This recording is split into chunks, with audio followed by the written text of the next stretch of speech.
October. This is Breakfast on GB News with Isabel, Webster and Paul Hawkins. Here's what's making the news this Thursday morning.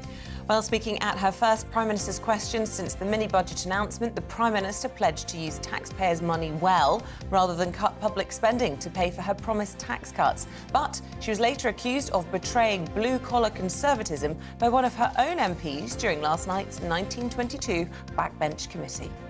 The UK economy faces further turmoil as markets begin dumping UK assets and a blame game erupts between the government and the Bank of England.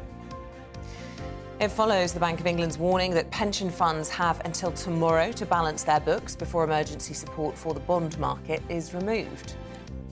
Returning to the picket line, Royal Mail workers begin a 24-hour strike this morning. It's the first of 19 planned walkouts, which will see 115,000 members across the UK take industrial action in an ongoing dispute over pay and conditions. And desperate for your blood, the NHS issues an amber warning as supplies across England run critically low, putting operations at risk. Remember, you can get involved with whatever we're talking about this morning, particularly your views on the economy and Liz Truss. Very welcome. gbviews@gbnews.uk or drop us a tweet at gbnews.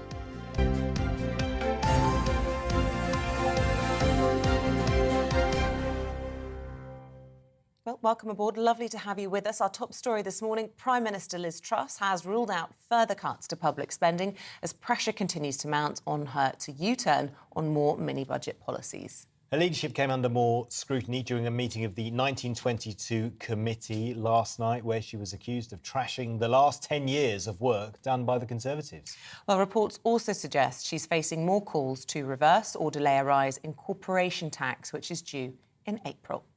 Well, joining us now in the studio is the former Brexit MEP Ben Habib. Ben, very good morning to you. Good morning. First of all, what do you make about that meeting between Liz Truss and her backbenchers last night? They're not happy. They're not happy, but I think the Prime Minister is absolutely right to stick to her guns. If we're to break out of this low-growth, high taxation, big spending government, Treasury orthodoxy, if you like, which is what we've had for the last 12 years, and I find it quite amusing that one of them accused her of reversing 10 years' worth of conservatism. Well, 10 years' worth of conservatism desperately needs to be reversed because it hasn't worked. We've got a sclerotic economy, we haven't grown, wages have been subdued, and actually we've had, even before this spike in inflation, we've had, very significant inflation in asset prices. And anyway, in consumer prices were up about 25% over the 12-year period. So we've had real wage shrinkage, and something had to change. So I'm completely behind the Prime Minister in her dash for growth, if you like, cutting taxes, paring back regulations, and that second bit is equally important, as cutting taxes is.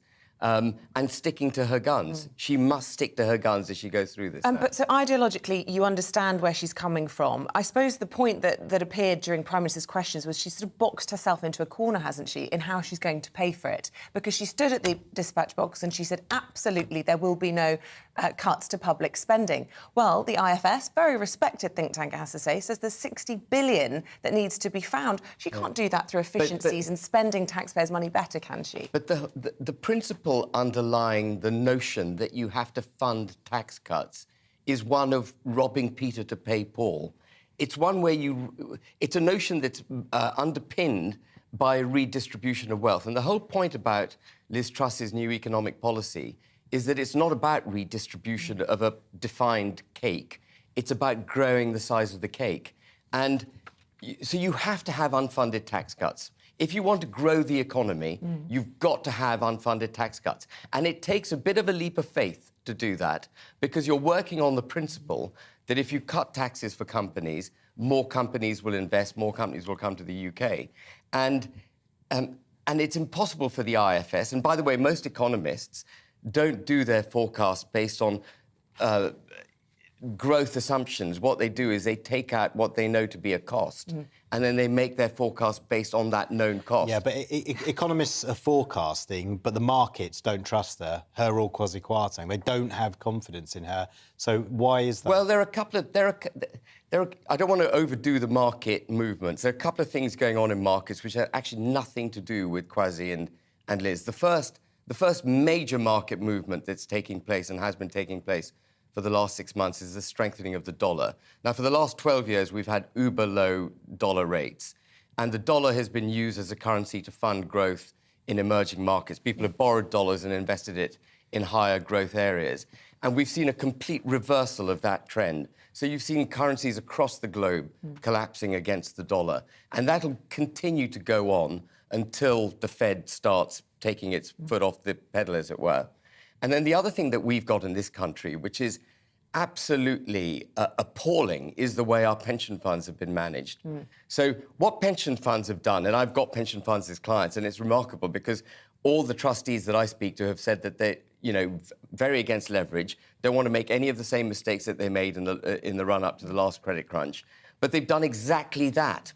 They've bought what they think are safe assets, which are gilts, but because gilts have produced no return for the last few years, they've used derivative products to try and boost those returns. So when we've seen a slight weakening in gilt prices, what the pension funds have experienced is a magnified movement in the value of their assets. The gilt price is only weakened after she produced that mini-budget. Yeah, but that's not a global thing. That's a local thing, yeah. but it's been exacerbated by these derivative products that the pension funds have taken on board. So they're highly leveraged, contrary to all their fiscal probity that they, used to espouse. And so you've got this peculiar situation now where the Bank of England is actually stimulating monetary policy by buying gilts to keep the pension funds afloat while trying to raise interest rates, to curb inflation. Yeah. So we've got a particular British problem. And one thing I just want, one more thing I want to say before I finish, is that as interest rates rise dramatically in the way that they are, we're going to find other stresses and strains in the financial system which are hitherto unknown. And that is because we've had 12 years of very low interest rates and people behaving in a manner behaving on the assumption that these low rates will continue, like these pension funds did. And there will be knock-on effects as well that come out of the unwinding of these low interest rates. I think that's what we want to talk about now, don't we? Yes, absolutely, with Justin. Yes. Yeah. Well, Ben, we'll stay where you are. We'll come back to keep you part of the conversation. I want to bring in the business commentator, Justin Urquhart-Stewart. A very warm welcome to the programme. Can I just pick up, first of all, some of the comments Ben was making there about how other currencies around the world have been collapsing against the dollar? I mean, do you accept that that is the situation here in the UK, that this was just part of a global pattern? Or do you think that there was a recognisable devaluation of the pound in immediate aftermath, not only of the mini-budget, but also of the Bank of England's intervention this week? No, I agree with part of what Ben was saying. This is a whole combination of factors here coming together at the same time. So it looks as though someone's actually pulled that one sort of Jenga piece out of the tower and the whole thing's collapsed. No, it's a combination of issues happening here. We've been at the stage now where we've had ultra-low rates because all the bank rates we've seen, both here and in the States, this is back to the banking crisis. We haven't come out of that yet. People have got used to those. These are false rates. We're now supposed to be going back to the real rates. Unfortunately, that's going to cause a lot of pain in doing so because people now having their mortgages suddenly realise they're going to go from 1%, suddenly they're going to double, if not more than that. And it's going to be very painful. But that's what they should have been at anyway. And so they've been very late in actually putting these rates up. So, and the other issue, of course, we've got in the markets trying to get its head round is this issue of push me, pull you, of actually, hang on, we're trying to control inflation here, so we've got to put interest rates up. But at the same time, actually, we're trying to grow the economy and actually So it's the tensions between the Bank of England and the government. And, I mean, is that a circle that can be squared, as it were? I mean, do they need to have their heads banged together? Well, it's a classic case. It's absolutely useless to get communication to actually put this across, to actually sit there and say, this is actually what we're trying to do. No, actually, what she is trying to do is quite understandable.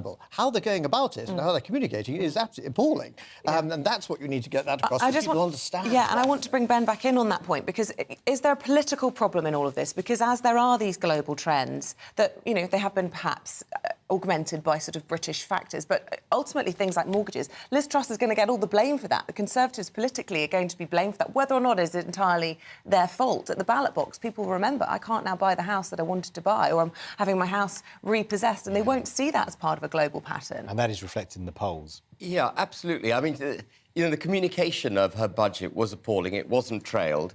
Cutting the higher rate of tax, which may or may not be good economics, I actually believe it is good economics, is politically very difficult, when people are finding it hard just to heat their homes. So I think all of that political messaging has been awful. But the underlying aim that the Prime Minister has, which is to cut taxes, and through cutting taxes on business. You know, if you strip out that 45% tax rate cut, actually all the other tax cuts were helpful for business and helpful for the working and middle classes. But the message didn't come across. And she somehow needs to get that message across. But just coming back to the election, if the Tory party can maintain a semblance of discipline, I think her tax cuts will produce growth in the next 9 to 12 months. And it's going to take about that much time. If she can hold firm for that period, you'll see her coming right by the next election. We'll start seeing growth in the economy. Interest rates are going to stabilise. The Fed is going to take its foot off the pedal. It may even have to cut rates because we're on the edge of a global recession. So you might find, if Liz can hold firm, that her policies come through towards the end of next year. But is that the message that you give to your constituents when you're a backbencher Conservative MP and your constituents are coming to you saying, my mortgage is off the scale now, I can't afford it, there's rising energy bills, you know, it's really difficult. Do you say, well, just bear with us because in a year's time it will pay dividends? Well, that's a difficult message. It's a very difficult message, but it will, in any event, pay dividends. So in a year's time, when the same constituent comes back to the MP, they will be able to say, well, look, mortgage rates are down. Yeah. I mean, this is perhaps a bit of a utopia I'm painting, but mortgage rates are down, growth is up, wages are up, and the economy's back in sync. But we do have an economy at the moment, global economy, which is completely out of sync, and in my view, put in that position by lockdowns and an inability to deal with the consequences of unlocking when there was a sudden, demand for fuel and for other products as we unlock. A final thought from you, Justin. I just want to, do you share the optimism that Ben Habib has, this sort of utopian picture that it will all be OK? I mean, we all want to believe it, but, Relative utopia. There is still a war raging. What's your view on the sort of medium term? Well, sadly, utopia never happened. But no, the point is, I think, actually, when you look at the global economy, we're heading for a slowdown. We're heading for probably a global recession. How strong that or how it's going to be, we don't know yet, but it's going to be really very difficult. So the policies may be right. I think the timing is actually wrong because actually we're going to have to try and work our way through this very carefully indeed. And it's very, very painful. And you have to look at the rest of the headlines you were going through this morning. It's going to be very painful for people. You can see the strikes, people trying to manage their way through inflation and the wage rises, and how the wage rises aren't being separated out from the inflation peak. So if that gets embedded in there, then they're going to have more problems with inflation next year, and we need to have that separated. OK, well, it's been fascinating. Justin Urquhart, Stuart, Ben Habib, thank you both very much for your early alarm calls joining us this morning. We do appreciate it. Yeah, and in fact, with that inflationary pressure, interest rates, that is why they are set to rise even further throughout next year. Homeowners could struggle to make mortgage repayments next year amid soaring interest rates and falling prices. That's according to the Royal Institute of Chartered Surveyors. Well, mortgage rates have risen above 6% compared to 2.35% last year. Meanwhile, the number of inquiries from potential home buyers has fallen for a fifth month in a row in September. This all comes as the Bank of England says the number of households struggling to pay their mortgages could rise to levels not seen since the 2008 global financial crisis if interest rates and living costs continue to soar. Well, for more, let's speak to the Company Director of DM Financial Services and Mortgages, Nicola McKenzie. Good morning to you, Nicola. What's your assessment of the picture then at the moment for borrowers, for people wanting to, remortgage at the moment or perhaps get on the property ladder for the first time? Well, the sad reality is, of course, most of us homeowners across the country will be facing some significant increases to our mortgage payments because of everything that's happened. A lot's gone on over the last few weeks, and that is going to hit our pockets, is the reality of things. Can you give any optimism to those who are trying to get a mortgage, or indeed or even people who are trying to sell their house? Yeah, absolutely. I mean, rates are obviously a lot higher than what they were even just going back a few weeks ago. I do think that the next 18 months are going to be quite tricky for a lot of people. But again, in terms of adding a little bit of positivity into things, I think it's just about making sure that you're getting the right advice when you do come to remortgage, and also making sure that you get in there early to review your mortgage situation. But again, the reality of it is that you are not going to be able to get the rates that you would have gotten even going back a few weeks ago, let alone a few months back, which is very unfortunate. Talk that, you know, some people may face repossessions, things we haven't necessarily heard about for a long time. 1.7 million people, I was reading this morning, are going to need to refinance their existing deals in the coming year alone. So a lot of people will be affected by this. Absolutely. You know, I hope that inevitably some people will perhaps be facing repossession at some point, because at the end of the day, some people's mortgages are going up not just by 10, 20, 30 pounds. We're talking a few £100 a month in many cases. And some people just simply will not be able to afford that level of increase. But I'd like to think for the majority, you know, making some cutbacks to monthly outgoings, things still will remain affordable for most people, hopefully. But again, the one thing I would say is that there are ways and means that people can look at outside of, you know, facing repossession to keep their payments lower. So again, we've been advising clients, you know, there are things that you can think about, such as extending your mortgage term. That can help to keep the payments much lower. Again, if you've historically made overpayments on your mortgage, then your lender may be open to allowing you to make underpayments that won't affect your credit rating. So they're just a couple of examples that can help people to deal with the situation. But of course, I would just say make sure that you are getting advice to make sure that you are looking at the right solution for your circumstances. Are you seeing a slowdown in terms of the number of people that call or come through the door? We're actually not at the moment, no. We are still incredibly busy as a mortgage company. What we are finding, though, is that, again, we've sat down with clients perhaps 6 months ago and told them that to borrow, you know, a few £100,000 might cost them £1,500 a month, but they've now found a property and all of a sudden those payments have gone to £2,100 or £2,200 a month. And for some people, that's just pricing them out to the point where they're thinking, I'm not really comfortable to commit to that level of monthly repayment. So it's more people we're starting to see people being priced out as opposed to demand slowing, for us personally here anyway. Interesting distinction. Thank you very much. Fascinating to get your insight this morning. We do appreciate your time. Nicola McKenzie, Director of DM Financial Services and Mortgages. No worries. And as ever, if you want to get involved with the conversation that we're having, let us know. Are things really as bad as they seem, or are they as reported? gbviews at gbnews.uk. It is 6:18. Let's bring you up to date with what else is happening this morning. The American presenter Alex Jones must pay £870 million in defamation damages to the families of the victims from the Sandy Hook massacre after accusing them of being actors. The conspiracy theorist claimed the mass shooting in 2012, where a gunman killed 20 children and 6 staff members, was staged as part of a government plot to take away Americans' guns. Mr. Jones has vowed to appeal the Connecticut ruling. The UK will send anti-aircraft missiles to Ukraine to help defend the skies after Moscow launched strikes on the country's cities and power plants this week. The AMRAAM rockets donated by Britain are capable of shooting down cruise missiles. According to the Ministry of Defence, the rockets will be delivered in the coming weeks. The Prince and Princess of Wales will visit the Queen Elizabeth Olympic Park in London today to celebrate their 10th wedding anniversary and the 10th anniversary, of the sports charity Coach Core. The charity, launched by William and Kate in 2012, aims to create the next generation of sports coaches.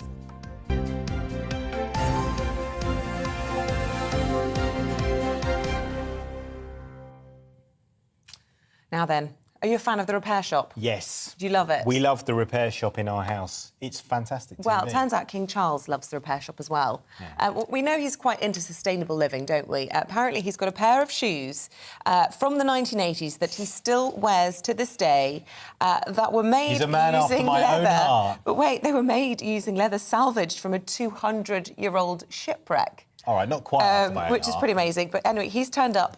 He's recorded an episode of The Repair Shop in August last year, and he's turned up with a few heirlooms of his own, which should be fascinating to see.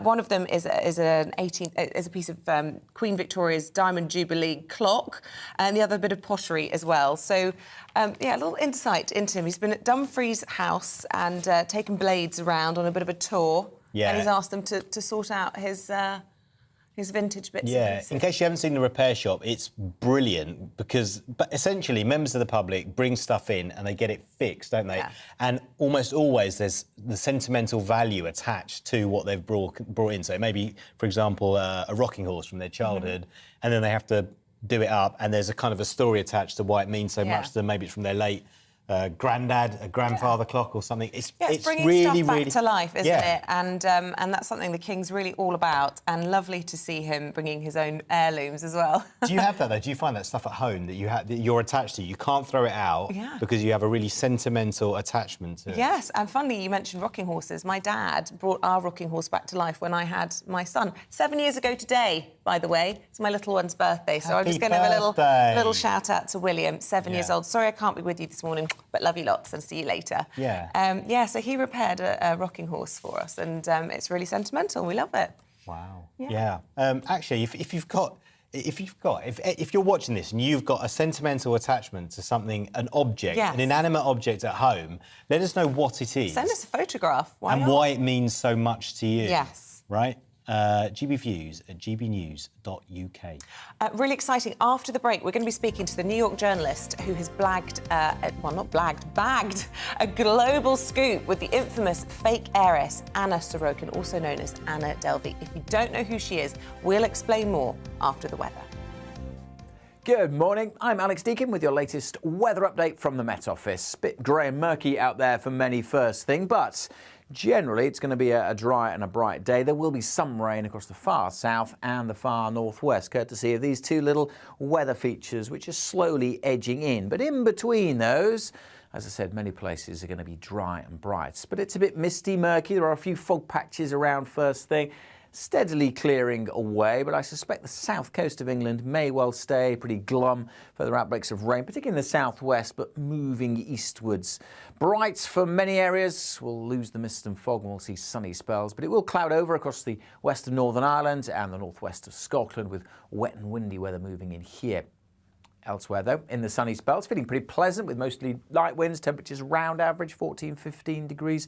Maybe 16 or 17 across the south. Well, we will see a little bit more of that rain, I suspect, edging in as we go through the day. Nothing too heavy, but a damp end across parts of southeast England. Further rain will push across Scotland into northern England, and then another band of rain moves in tonight across Scotland and Northern Ireland. Again, quite blustery here, but it will make for a milder night across the north compared to the night just gone. Again, pretty mild across the south, with temperatures likely to stay in double figures.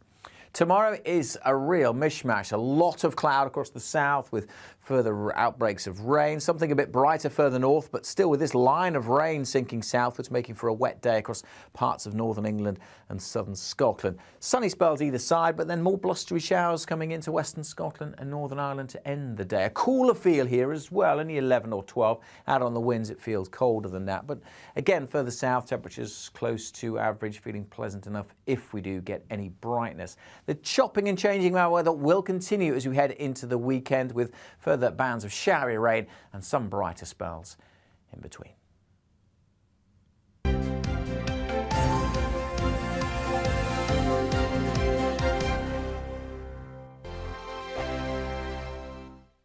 Weekday afternoons on GB News, we've got the whole of the UK covered. From 12 to 3, it's GB News Day with me, Mark Longhurst. And me, Gloria Di Piero. You'll get the very latest on everything that's been going on across our great nation. And from 3 till 6, watch out for GB News Live with me, Patrick Christys. I'm not here to mess around. With all the biggest topics and guests, you will always be up to date. GB News Day and GB News Live from 12 p.m. Only on GB News. The People's Channel, Britain's news channel. Hello there, it's Eamonn Holmes here from Breakfast on GB News. We're not just on your television and your screens, you know. We're on DAB plus digital radio, so you can listen to your favourite shows on the move. If you've not yet listened to GB News Radio, it's very simple. We're on your radio player and TuneIn apps, on your smart speaker, phone or tablet, or online at gbnews.uk. Take us with you wherever you go. GB News Radio. You never have to miss a moment of the People's Channel. Join my show Farage, 7 p.m. till 8 p.m. Monday through Thursday, and there you will get opinion, analysis, debate, and I'll cover stories that nobody else dares to touch. You've been cancelled. Join the club. Oh my goodness me. And then for the last 15 minutes, Talking Pints We're over a drink. We have a civilized conversation with someone. We very often disagree, but we do it in a grown-up way. Come and join me on Farage. Hello, I'm Simon Evans. Join me on GB News for Headliners at 11 p.m, where I'll be joined by two of the country's top comedians as we take a look at tomorrow's newspapers tonight. If it's a big story, we'll be covering it, I guarantee, but we'll also have some fun along the way. That's GB News Headliners at 11 p.m. We won't put you to sleep, unlike some of the other paper review shows out there. So join us, 11 p.m, 7 nights a week.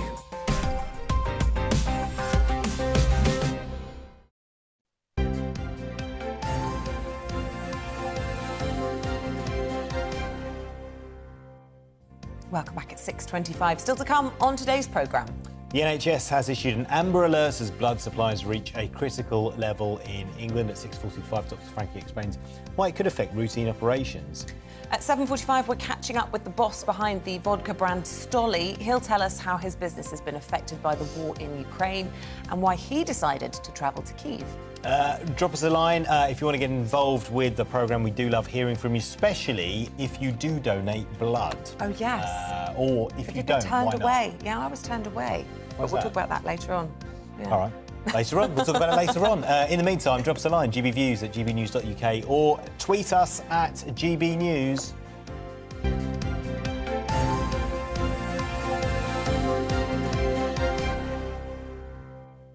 Now, she is the infamous fraudster who was jailed in 2019 after conning some of the wealthiest New Yorkers from the art and social scene. Anna Sorokin, also known as Anna Delvey, posed as a wealthy German heiress, stealing $67 million over the course of 4 years. Well, Netflix even paid her for her story for the series Inventing Anna, which was watched by millions of people around the world. If you've never watched it or maybe never heard of her, just sit back and enjoy a slice of the drama. Hey, I'm famous. People are painting a public picture of me as some criminal. That's not my story. And what is your story? Anna came to New York, no rich parents, no connections. Sometimes you gotta fake it till you make it. You have to work hard to get what you want. I've always known that. Well, it was an incredible story, but amazingly, it was true. Anna has now been released from prison, and she gave an interview to New York Times journalist Emily Palmer, who I'm really thrilled to say joins us this morning. Emily, fantastic to talk to you. I've been following your story on Instagram, and my goodness me, what a crazy last Friday night you had, hanging around outside the detention centre, waiting for Anna to be released, and amazing access you managed to get. How on earth did you manage to get the first interview with her since leaving jail? Well, she texted me and told me she was getting out. So I had a little bit of a heads up. So you'd built up a relationship with her and even, you know, talked to her whilst she was behind bars. Tell us a little bit about, you know, how approachable she was. Was she open to talking to journalists, or how did you build that relationship? Because it's covered quite clearly in the show that she had her favoured journalists that she would talk to, but it took a while to build up the trust because, of course, at the end of the day, she's a manipulator. Sure, absolutely. I met Anna during her trial in 2019, and I went to Rikers Jail in New York to speak with her even before she had been sentenced. And I came, she recognized me from court. I said, I want to tell your story. She agreed, even turned away some other journalists who came at the same time. And we stayed in touch and continued talking after she got out of prison, continued talking when she went back into ICE detention for overstaying her visa, continued talking for those 18 months. And then earlier last week, she messaged me through a messaging system available at the detention center and said, you need to call my lawyers. And I did, and it turned out she was about to get out. Remorseful.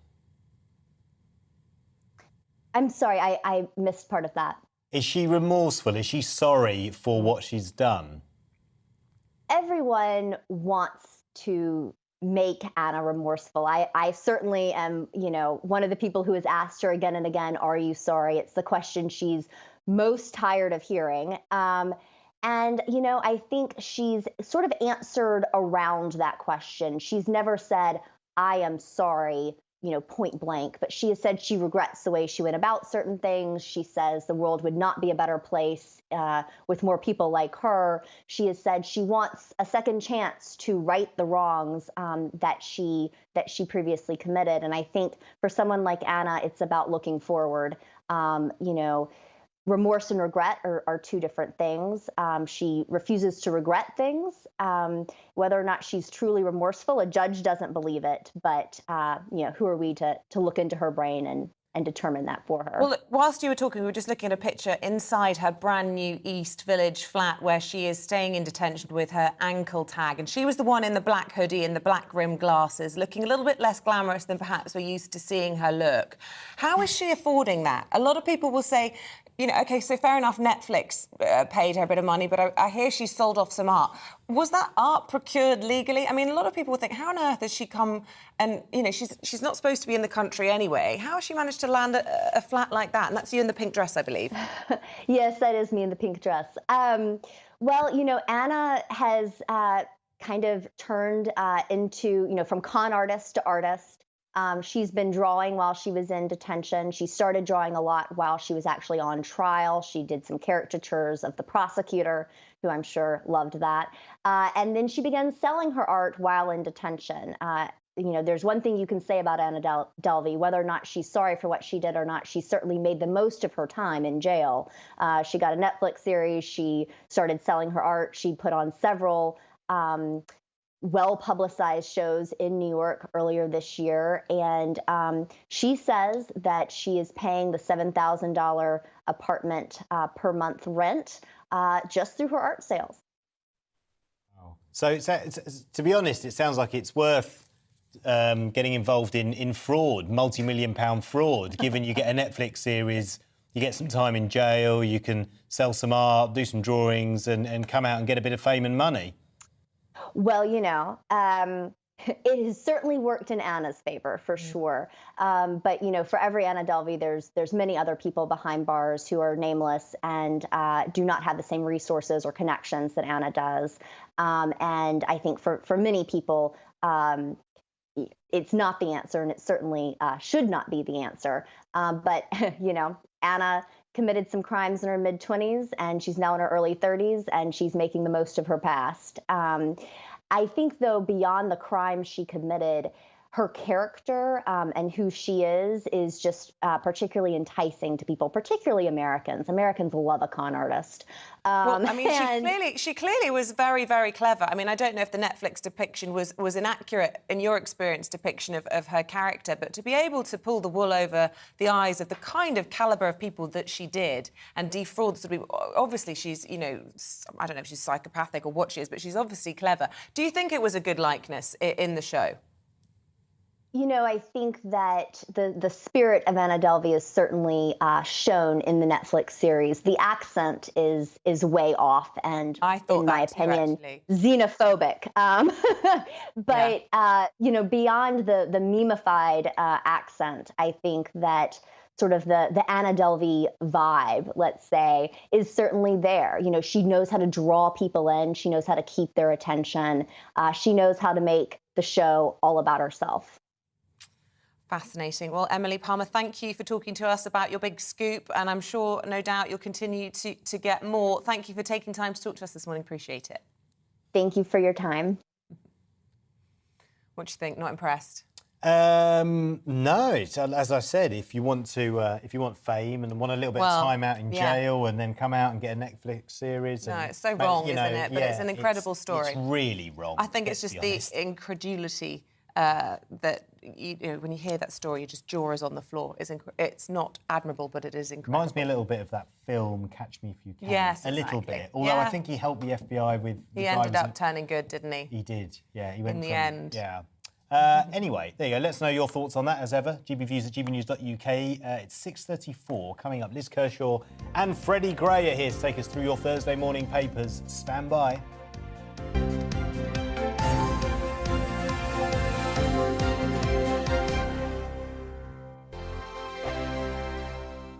Weekday afternoons on GB News, we've got the whole of the UK covered. From 12 to 3, it's GB News Day with me, Mark Longhurst. And me, Gloria Di Piero. You'll get the very latest on everything that's been going on across our great nation. And from 3 till 6, watch out for GB News Live with me, Patrick Christys. I'm not here to mess around with all the biggest topics and guests. You will always be up to date. GB News Day and GB News Live from 12 p.m. Only on GB News. The People's Channel, Britain's news channel.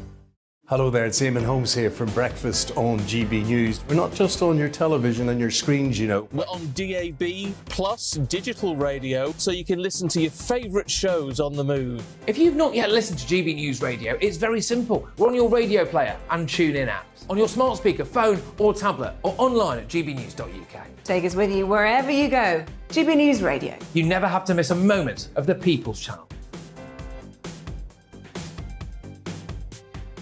Join my show Farage, 7 p.m. till 8 p.m. Monday through Thursday, and there you will get opinion, analysis, debate, and I'll cover stories that nobody else dares to touch. You've been cancelled. Join the club. Oh my goodness me. And then for the last 15 minutes, talking pints. We're over a drink. We have a civilised conversation with someone. We very often disagree, but we do it in a grown-up way. Come and join me on Farage. Hello, I'm Simon Evans. Join me on GB News for Headliners at 11 p.m, where I'll be joined by two of the country's top comedians as we take a look at tomorrow's newspapers tonight. If it's a big story, we'll be covering it, I guarantee, but we'll also have some fun along the way.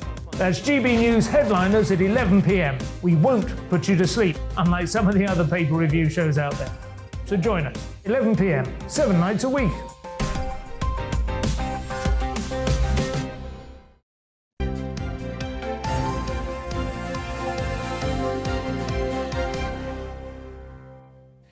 Welcome back, 6:37. Good to have you with us. Let's bring you up to date with what is happening this morning then. Prime Minister Liz Truss is under pressure from Tory MPs, with some calling on her to U-turn on her tax-cutting plans. Ms Truss has repeatedly defended her mini-budget outline last month, but the Bank of England had to intervene again this week to help settle the market. It's warned that pension fund managers have until tomorrow to finish rebalancing their books. The High Court will hear a second challenge against the government's plan to deport some asylum seekers to Rwanda. In April, then Home Secretary Priti Patel signed an agreement with Rwanda in an effort to stop migrants from crossing the Channel. The first deportation flight was grounded in June amid a series of legal challenges over how those migrants would be treated. And in sport, Liverpool's Mo Salah scored the fastest hat-trick in Champions League history last night. The Egyptian netted 3 times in 6 minutes as Jurgen Klopp's side thrashed Rangers 7-1 at Ibrox. The win leaves last season's finalists second in Group A behind Napoli, with 2 fixtures left to play.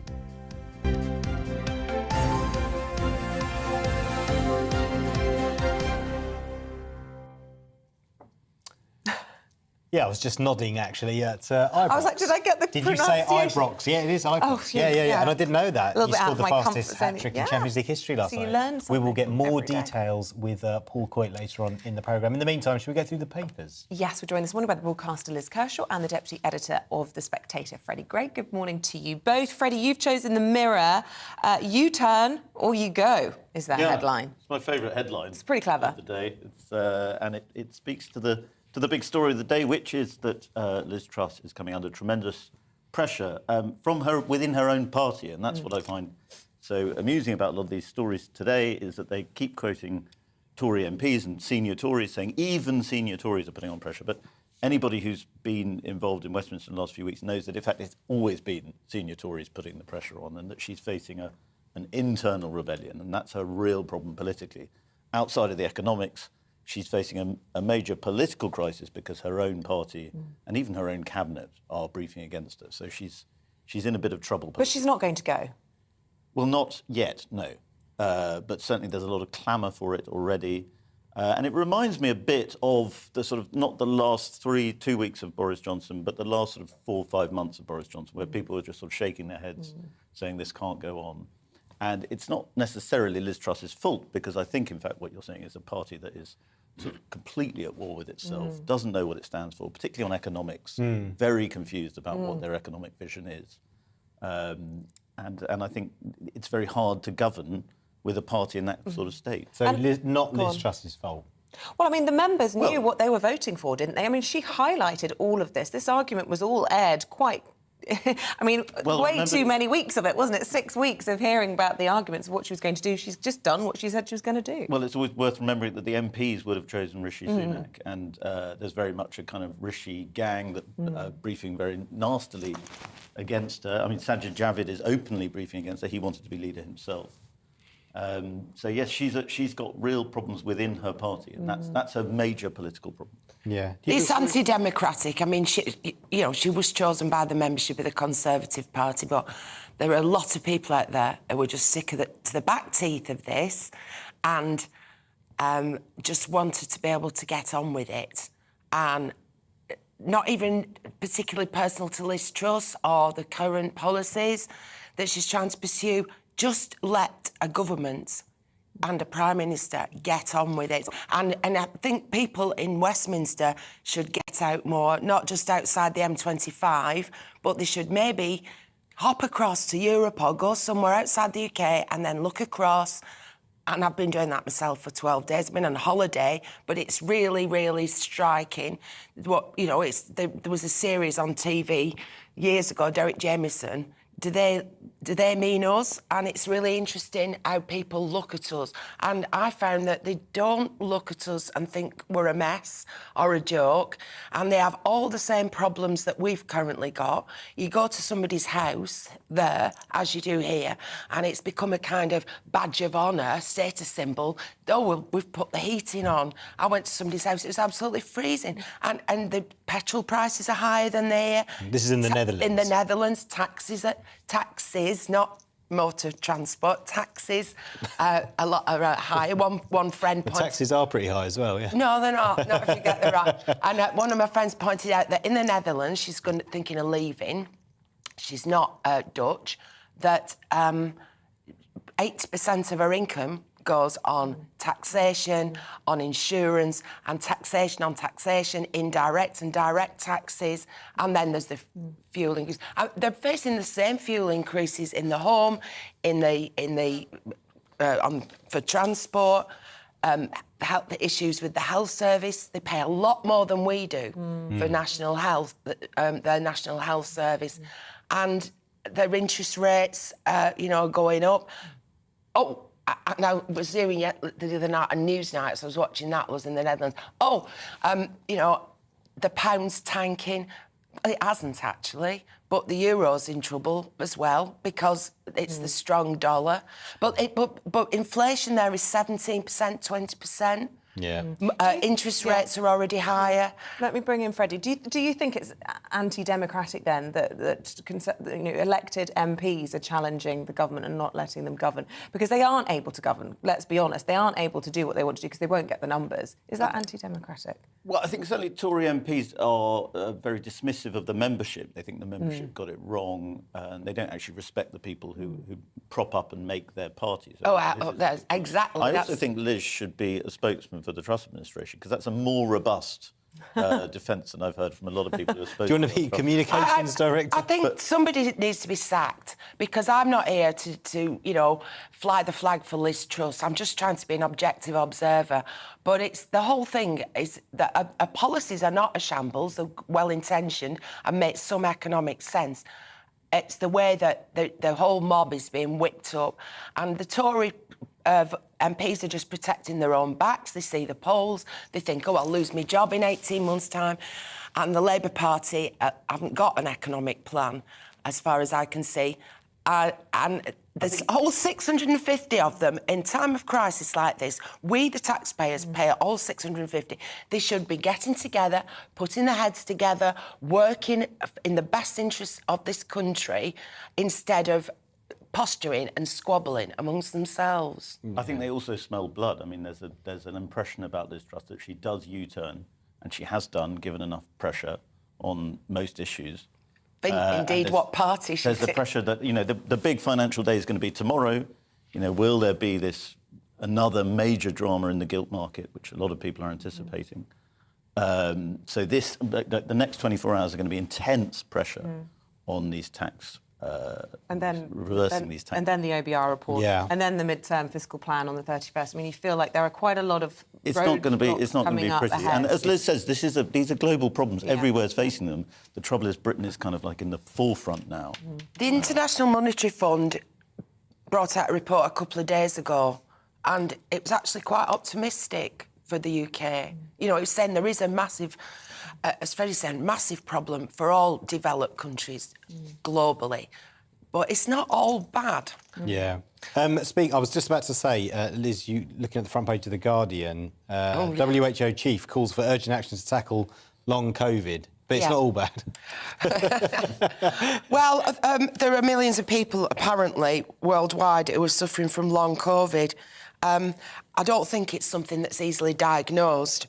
Anyway, the World Health Organization is saying there should be a global plan, and it should encompass providing immediate access to antivirals, investing in research and sharing new tools and knowledge to prevent, detect and treat patients more effectively, supporting patients' physical and mental health, as well as providing financial support for those who are unable to work. Yes, in an ideal world, that would be good for any disease, but it's just not happening, is it? And I got a text while I was away from the NHS saying, oh, hi, so-and-so medical centre, which is my doctor's surgery, don't ring us because we haven't got any staff.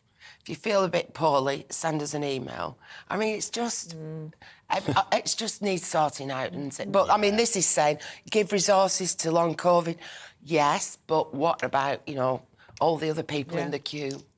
Well, and one of Liz Truss's big concerns with the economy is productivity. And one of the major concerns with productivity is the number of people who are sick. Officially unable to work. That was borne out in Productivity's been a long issue, big problem.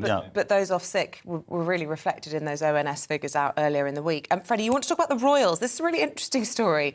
Front of the Mail this morning about Her Majesty, well, not Her Majesty, Queen Consort Camilla having to swap her crown. What's this all about? Well, there's a big row over the Koh-i-Noor, I think is the correct pronunciation, diamond. Giant rock. It's a huge rock.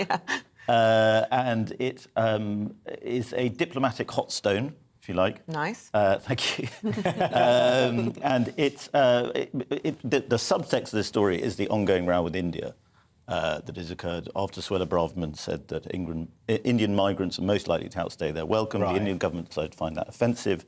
The trade deal with India is on the cards. And this has sort of bubbled up as a story looking ahead into next year, the coronation, that India would find it very offensive if this stone was used in the coronation in Camilla's crown.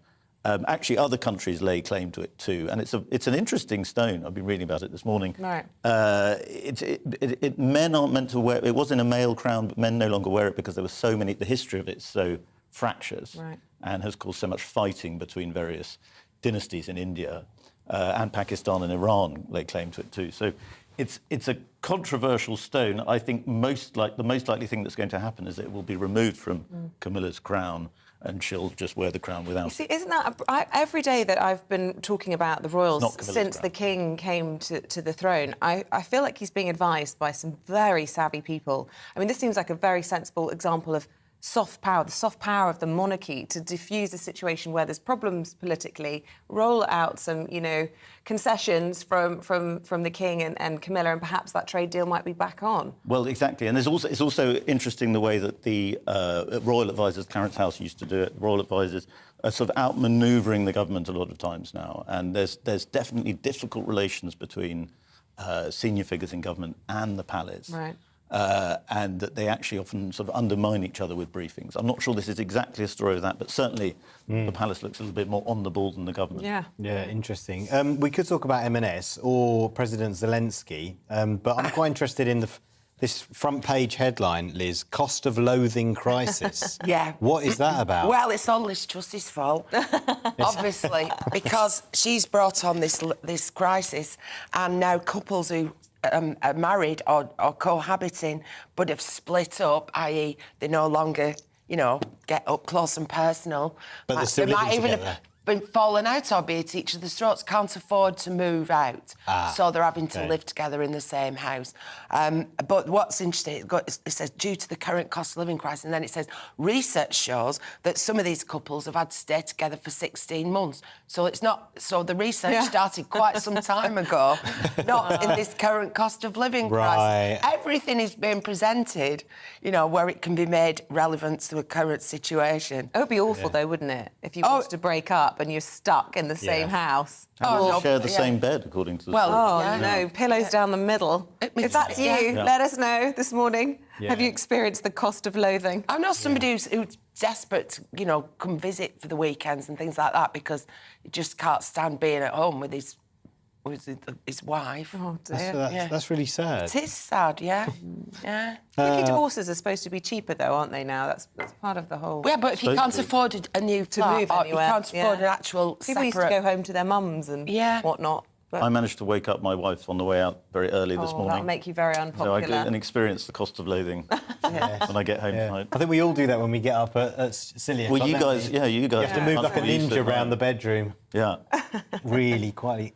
Creaky floorboard, no. Tread on a coat hanger. Tread on a coat hanger, exactly, The electric toothbrush in our house that causes rage. I start brushing my teeth. Anyway, Freddie Gray, Liz Kershaw, pleasure. See you again in around an hour's time. But for now, we're going to bring you up to date with the latest headlines at 6:51. 115,000 Royal Mail workers will strike today on what will be the 6th day of action in recent months.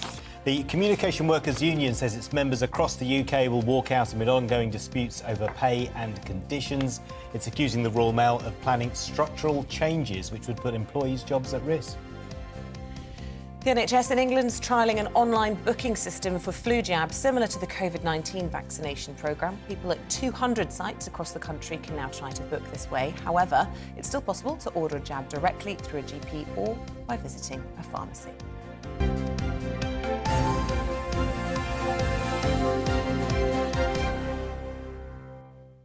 Now, do you donate blood? Or maybe you don't feel like it for whatever reason. GBviews at gbnews.uk. The NHS has issued an amber alert as blood shortage reaches a critical level in England. Yeah, blood banks usually have 6 days' worth of stock, but levels could now fall below 2 days, and some operations might need to be postponed as blood banks implore eligible donors to come forward. Dr. Frankie Jackson-Spence is here to tell us more this morning. Morning to you, Dr. Frankie. First of all, why is there a blood donor shortage? Well, it's a complicated issue, and actually this isn't a new thing. It has been going on for the last few months that levels of blood stock is lower than normal, but in the recent days and weeks we have reached this amber level. I think it's a complicated number of reasons. It's been happening since the pandemic. I think there's two reasons for this. People's attitudes towards attending a healthcare setting has changed. So I think some people were apprehensive about visiting the blood donor banks because of their risk of catching COVID. And some people who were in a really good routine, you know, of going every few months to donate blood may have got out of that routine. But I think the main issue is actually a shortage of the staff that are there to take the blood from patients and care for them after they've donated. So there are some staff issues here which are holding people up. I myself actually had an appointment recently to donate blood and it was cancelled because there wasn't enough staff members there to take the blood from me. So I think that's a big factor. And what happens then if hospitals haven't got the 6 days' worth of supply that they would like to have? I mean, does this mean that there could be some life and death situations? So it is important to have a good stock of blood because actually the blood that we collect only has a lifespan of around 35 days. So it's important that we keep replenishing it with ongoing donation. The normal stock is around 6 days. As you mentioned, it's fallen to quite a critical level of only 2 days. They do have plans in place to try and reduce the risk of this. So some elective surgeries will be postponed. These are things that are not life-threatening, things like hip and knee replacements. But my concern for that is that many of these patients have already been waiting a very long time, already had their operations delayed because of the pandemic, and they're people sitting at home with pain. We do have a supply that is reserved for emergency surgeries. in emergency situations, we rely on O negative blood, as this is a universal blood that can be given to everyone. So if anyone has that blood type, they are being urged to come forward and donate. O negative. Do you know? Well, I suppose you would know your blood type. I don't know my blood type. How can you find that out? I also don't know my blood type. That's a good. That's a good point. But if you go and donate, then they'll tell you your blood type. We are short of all blood types, so regardless, we would encourage everyone to come forward and donate. But O blood types are the most common, and they are the most available to give to anyone in emergency situations because they don't need to be matched. So if someone knows that they have an O negative blood type, then we would encourage those to come forward. And it's a legal requirement, isn't it, for your employer to give you time off to go and donate blood? Isn't that right? I'm actually not sure on the legalities of it, but I think most employers would be fairly understanding about getting an appointment for this. Also, there's really convenient ways to donate blood, particularly there's a lot of city centre locations, and there are evening and weekend slots as well. You can book online if you go on the blood.co.uk website. And also, something that I think is really nice that I want to mention is if you do donate blood, when the blood has been used, you get a text message telling you where it's been used, which I think is really motivating. They do turn away people, though. I was turned away when I'd been vaccinated for foreign holidays with lots of, vaccines, and they didn't want my blood. So people do get turned away. And our producer this morning was saying in Canada, where she's from, they still turn away gay men and say they don't want to accept blood. That used to be the case here, but now you are able to donate blood from all sexualities in the UK. But a few people don't meet the criteria. Yeah, if you have any blood-borne viruses, if you have any recent travel to any areas where you can get a sort of a blood-borne disease, or if you are anemic or not feeling very well on the day of donating blood, then they may turn you away. But most cases, you'll be fine to give it.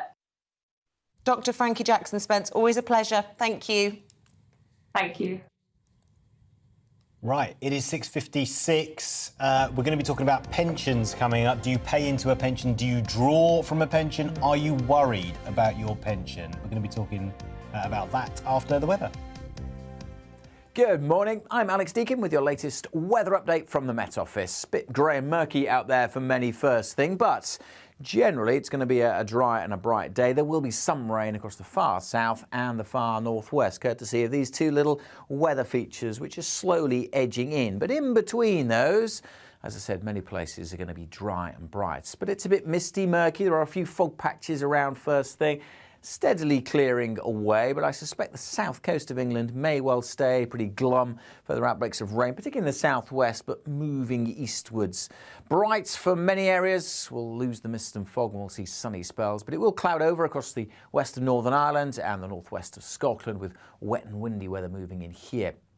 Elsewhere, though, in the sunny spells, feeling pretty pleasant with mostly light winds, temperatures around average, 14, 15 degrees. Maybe 16 or 17 across the south. Well, we will see a little bit more of that rain, I suspect, edging in as we go through the day. Nothing too heavy, but a damp end across parts of southeast England. Further rain will push across Scotland into northern England, and then another band of rain moves in tonight across Scotland and Northern Ireland. Again, quite blustery here, but it will make for a milder night across the north compared to the night just gone. Again, pretty mild across the south, with temperatures likely to stay in double figures. Tomorrow is a real mishmash. A lot of cloud across the south with further outbreaks of rain. Something a bit brighter further north, but still with this line of rain sinking southwards, making for a wet day across parts of northern England and southern Scotland. Sunny spells either side, but then more blustery showers coming into western Scotland and Northern Ireland to end the day. A cooler feel here as well, only 11 or 12. Out on the winds, it feels colder than that. But again, further south, temperatures close to average, feeling pleasant enough if we do get any brightness. The chopping and changing of our weather will continue as we head into the weekend, with further bands of showery rain and some brighter spells in between.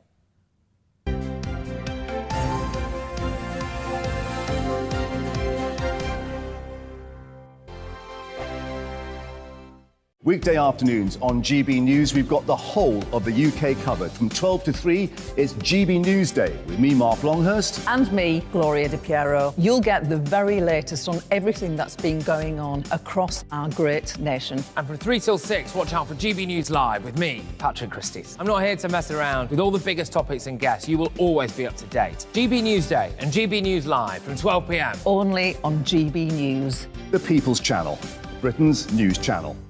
Hello there, it's Eamonn Holmes here from Breakfast on GB News. We're not just on your television and your screens, you know. We're on DAB plus digital radio, so you can listen to your favourite shows on the move. If you've not yet listened to GB News Radio, it's very simple. We're on your radio player and tune-in apps, on your smart speaker, phone or tablet, or online at gbnews.uk. Take us with you wherever you go. GB News Radio. You never have to miss a moment of the People's Channel.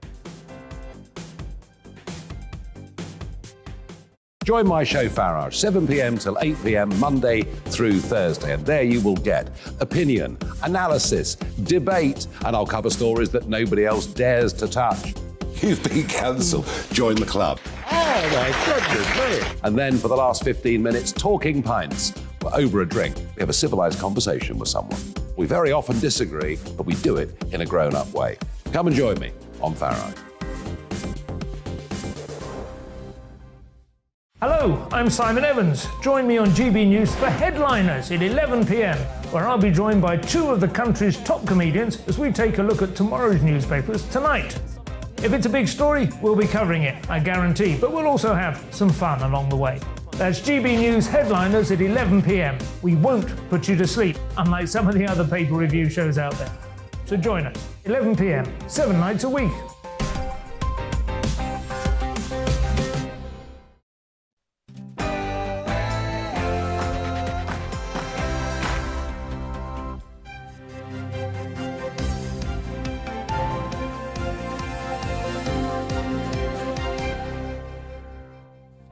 Liz Truss says she will not reduce public spending to balance her tax cuts. Good morning. It's just after 7 o'clock on Thursday, the 13th of October. This is Breakfast on GB News with Isabel and Paul. Your top stories this morning then, speaking at her first PMQs since the mini-budget announcement, Liz Truss pledged to use taxpayers' money well, rather than slash public spending to pay for her promised cuts. But the PM was later accused of betraying blue-collar conservatism by one of her own MPs during a meeting of the 1922 committee. The UK economy faces further turmoil as markets begin dumping UK assets and a blame game erupts between the government and the Bank of England. It follows the Bank of England's warning that pension funds have until tomorrow to balance their books before emergency support for the bond market is removed. In other news, returning to the picket line, Royal Mail workers begin a 24-hour strike this morning. It's the first of 19 planned walkouts, which will see 115,000 members across the UK take industrial action in an ongoing dispute over pay and conditions. And desperate for your blood, the NHS issues an amber warning as supplies across England run critically low, putting operations at risk. And as always, we love you to be part of the programme, be part of the conversation. Email us gbviews@gbnews.uk, or you can tweet us at gbnews.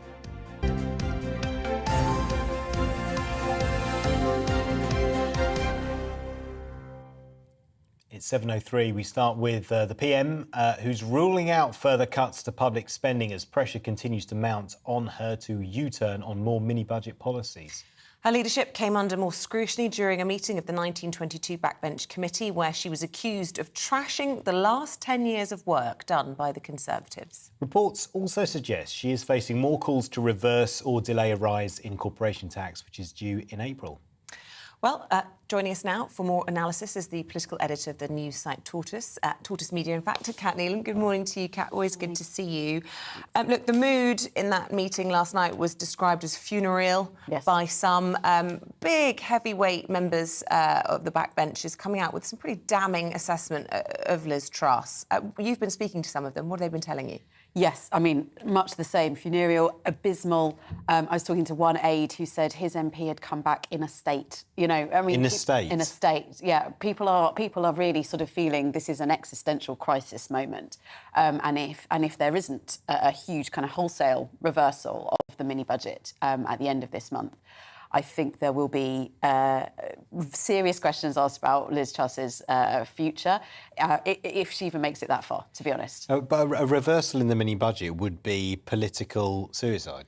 Well, I think it's political suicide at the minute, actually. You know, I've been speaking to people who are Truss supporters, who are sort of slightly getting bias remorse now. They're kind of backing off, wondering what on earth has happened.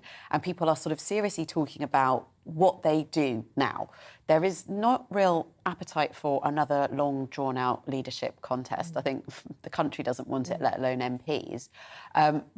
But there is a serious question over what they do, and you know. Well, what do they do? What can they do? So I think the sort of local elections in May are kind of the final point of no return.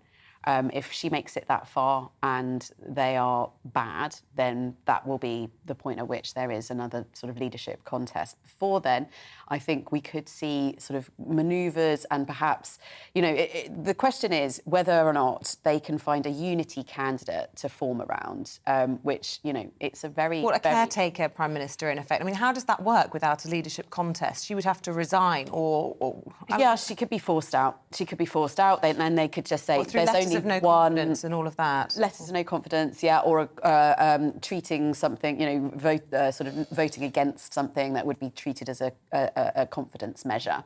But the way to avoid there being a contest that would go to the members, which is what a lot of people now want to avoid, is for there to only be one replacement for her. Right. So, you know, if there were, for argument's sake, Rishi Sunak supporters pushing and saying, look, let's all get behind our guy. For example, I've seen some suggestions of who that might be. I mean, who have you been hearing? Yeah, I mean, you know, all of the people that supported him before, really, but increasing numbers because, of course, he's now, you know, sort of benefiting from having told you so, you know, kind of being the Cassandra figure.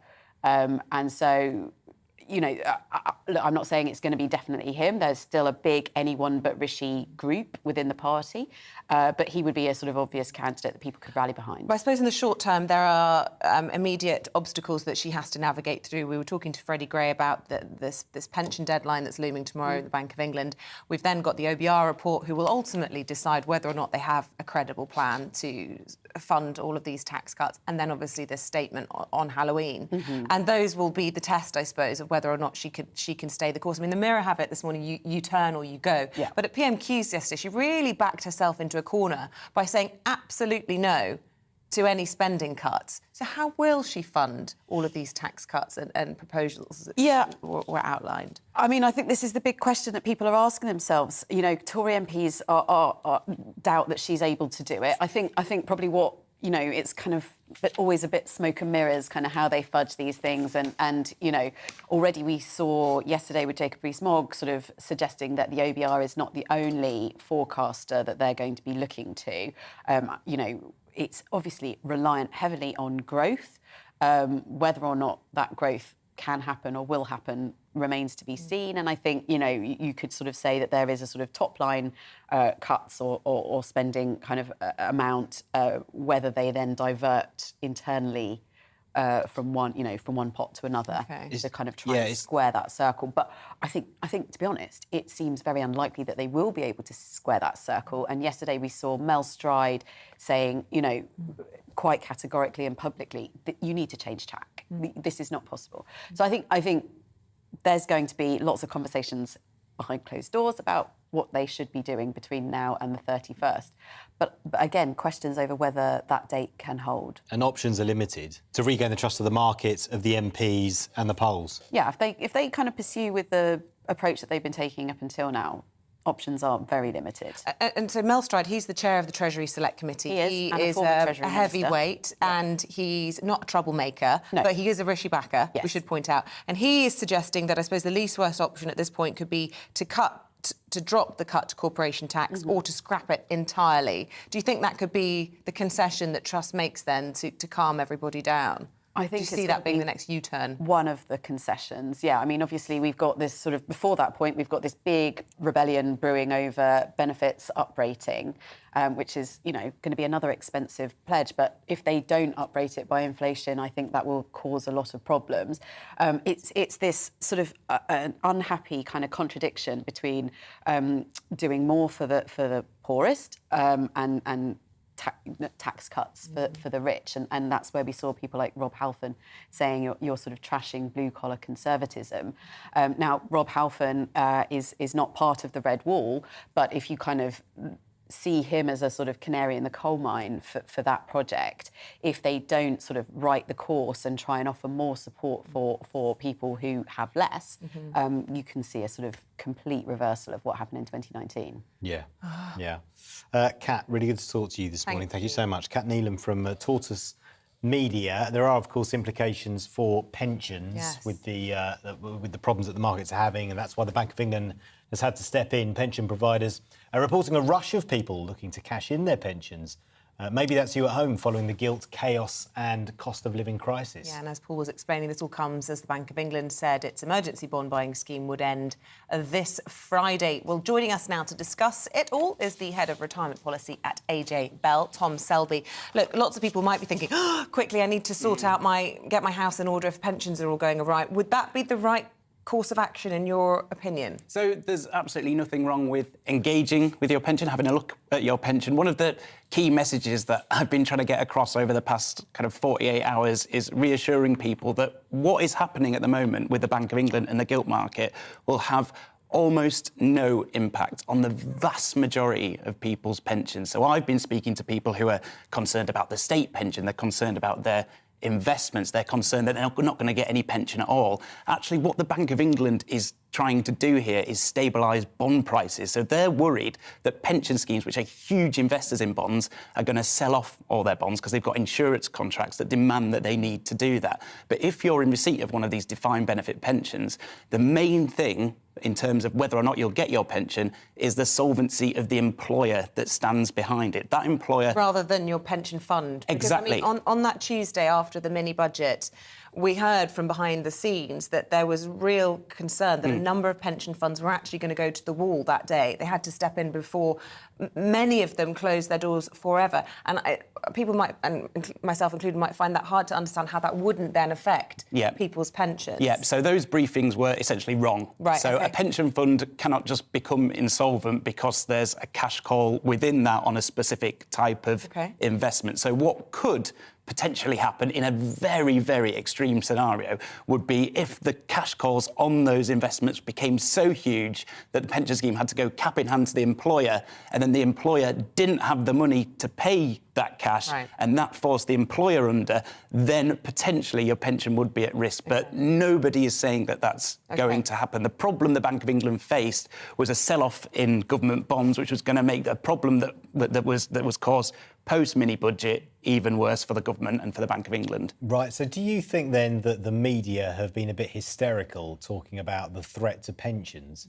I've got some sympathy with the headlines, to be honest. So I used to be, a long time ago, a financial journalist, and I think I would have been writing about a pensions crisis as well. I think part of the challenge is that this is all so complicated that people see pensions, people are briefed about pensions, people see crisis, they talk about sell-offs, and they think people's pensions are entirely going to be lost. So I think there's probably a moment for reflection in terms of some of those first reactions to what was said. So there were people tweeting about the potential that people were going to lose all of their pensions. That wasn't correct, and I think that kind of led the way in some of the way that this has been talked about. But I think a big part of the problem here is that people just don't understand pensions, they don't engage with them. Yeah, we're not good at personal finance in this country, are no, we? Not great. I certainly include myself in that.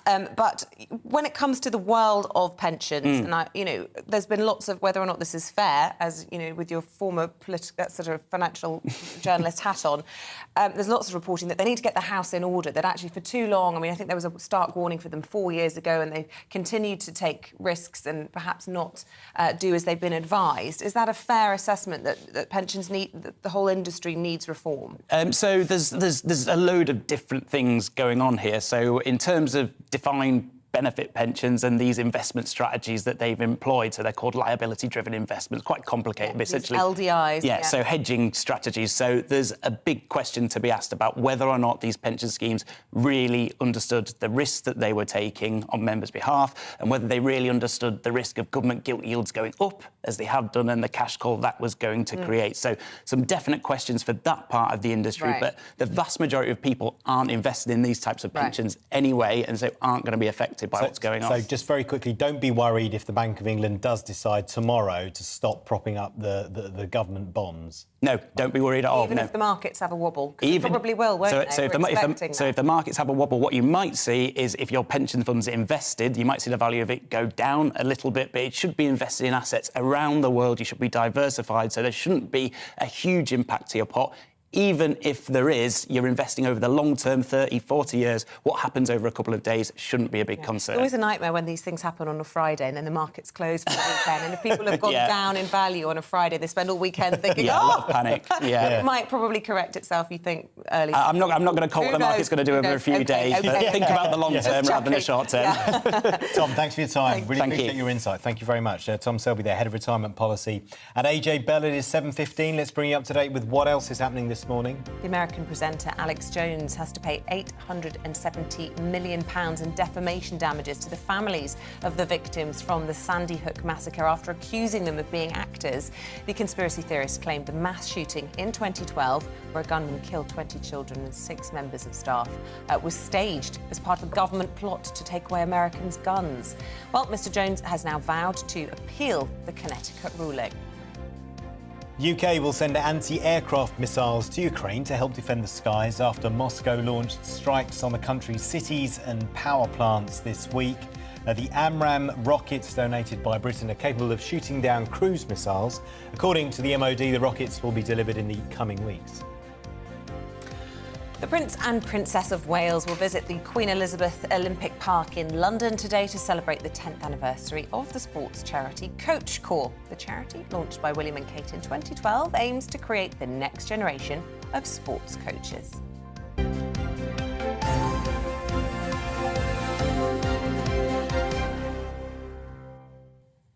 It is 7:16 today. 115,000 postal workers will walk out again in a dispute over pay and terms and conditions. 21 strike days are scheduled between now and December, which means that during this time, no letters will be delivered and items posted the day before or after strike days could still be delayed. For businesses who rely on Royal Mail to deliver their products, it's a challenging time. Our reporter Ellie Costello went to meet the owner of a postal brownie company who's worried about strikes. Been sending our brownies out since the start of the pandemic. We post them on a Thursday, make them fresh on a Wednesday, and they are sent next day delivery. Because we use fresh butter, eggs, fresh fruit in our brownies, they have a short shelf life. So, you know, if they do go missing or they don't get to my customers on time, the shelf life will be reduced and the quality of the brownie will therefore be reduced. And I want to make sure that they are perfect. So it's essential that they get there next day. Jessica Baines is the owner of One Part Love Bakery, specialising in postal brownies. She's concerned about the latest Royal Mail strike, which starts again today, over pay and working conditions. The strike is significant. Royal Mail delivers to 31 million addresses 6 days a week. 115,000 members are on strike today from across Royal Mail and Parcel Force.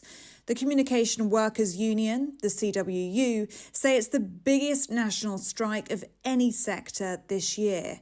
21 days will be affected by the strikes, which the union says will have a dramatic impact on peak periods such as Black Friday, Cyber Monday and the run-up to Christmas. I thoroughly support my postie and I thoroughly support the strikes, but the impact that it will have on my business is quite substantial. For me, not knowing when the product will get there is a huge thing for me to have to consider. I'll have to change my postal days, then my baking days, and the knock-on effect it has to my business throughout predominantly November, which is the time where people are purchasing things for Christmas. It's such a huge month income-wise for our business that we really, really rely on, and not to have that postal service available to us, or for there to be issues with getting the brownies to the customers, it's going to make such an impact on my business financially, and it's something that's quite worrying. I came to the CWU headquarters to find out their reaction to the struggles of small businesses. Firstly, we'd thank Jess for her support and her solidarity. Clearly, we don't want businesses to suffer. It's not greedy postal workers here. They've had a 2% pay rise imposed upon them. This is about postal workers cherishing the service and wanting to protect it and safeguard it for society and communities at large. Our members deserve to be respected. They delivered throughout the pandemic. They kept society connected, and they deserve better, quite frankly. There is a possibility that further action will be taken in December. We were considering that. Our objective is to reach an agreement. We don't want to take strike action, but we've been pushed into this position by the dogmatic and intransigent attitude of Simon Thompson, who's the CEO. Well, Royal Mail gave us this statement. Royal Mail is losing £1 million a day and must change faster in response to changing customer demands. The CWU leadership's choice of damaging strike action over resolution is weakening the financial position of the company and threatening the job security of our postmen and women. We call on the CWU leaders to cancel their planned strike action and accept our invitation to enter talks without further delay. We apologise to our customers for the inconvenience the continued strike action will cause, and we are doing all we can to minimise any delays and keep people, businesses and the country connected. So how are small businesses feeling in the run-up to Christmas? Hopefully everything is resolved in time. Lots of other small businesses like myself are relying on this as well, that the strikes don't go ahead, everything's sorted out so that we can carry on business as usual and send our products around the UK. Ellie Costello, GB News. Another day, another strike somewhere in the UK. Yeah, and when it affects brownie distribution, then it's serious. Then it's it's time. serious. It's We time. need our brownies. Cobra. Can someone get Cobra on the phone, please? It is 7:20. After the break, Paul Coyte is here with all the biggest sports stories, including a closer look at Mo Salah's record-breaking hat-trick last night. It's really quite incredible. First of all, though, here's your Thursday forecast. Good morning, I'm Alex Deakin with your latest weather update from the Met Office. Bit grey and murky out there for many first thing, but generally it's going to be a dry and a bright day. There will be some rain across the far south and the far northwest, courtesy of these two little weather features which are slowly edging in. But in between those, as I said, many places are going to be dry and bright. But it's a bit misty, murky. There are a few fog patches around first thing. Steadily clearing away, but I suspect the south coast of England may well stay pretty glum. Further outbreaks of rain, particularly in the southwest, but moving eastwards. Bright for many areas. We'll lose the mist and fog and we'll see sunny spells, but it will cloud over across the west of Northern Ireland and the northwest of Scotland, with wet and windy weather moving in here. Elsewhere, though, in the sunny spells, feeling pretty pleasant with mostly light winds, temperatures around average, 14, 15 degrees. Maybe 16 or 17 across the south. Well, we will see a little bit more of that rain, I suspect, edging in as we go through the day. Nothing too heavy, but a damp end across parts of southeast England. Further rain will push across Scotland into northern England, and then another band of rain moves in tonight across Scotland and Northern Ireland. Again, quite blustery here, but it will make for a milder night across the north compared to the night just gone. Again, pretty mild across the south, with temperatures likely to stay in double figures. Tomorrow is a real mishmash. A lot of cloud across the south with further outbreaks of rain. Something a bit brighter further north, but still with this line of rain sinking southwards, making for a wet day across parts of northern England and southern Scotland. Sunny spells either side, but then more blustery showers coming into western Scotland and Northern Ireland to end the day. A cooler feel here as well, only 11 or 12. Out on the winds, it feels colder than that. But again, further south, temperatures close to average, feeling pleasant enough if we do get any brightness. The chopping and changing of our weather will continue as we head into the weekend, with further bands of showery rain and some brighter spells in between.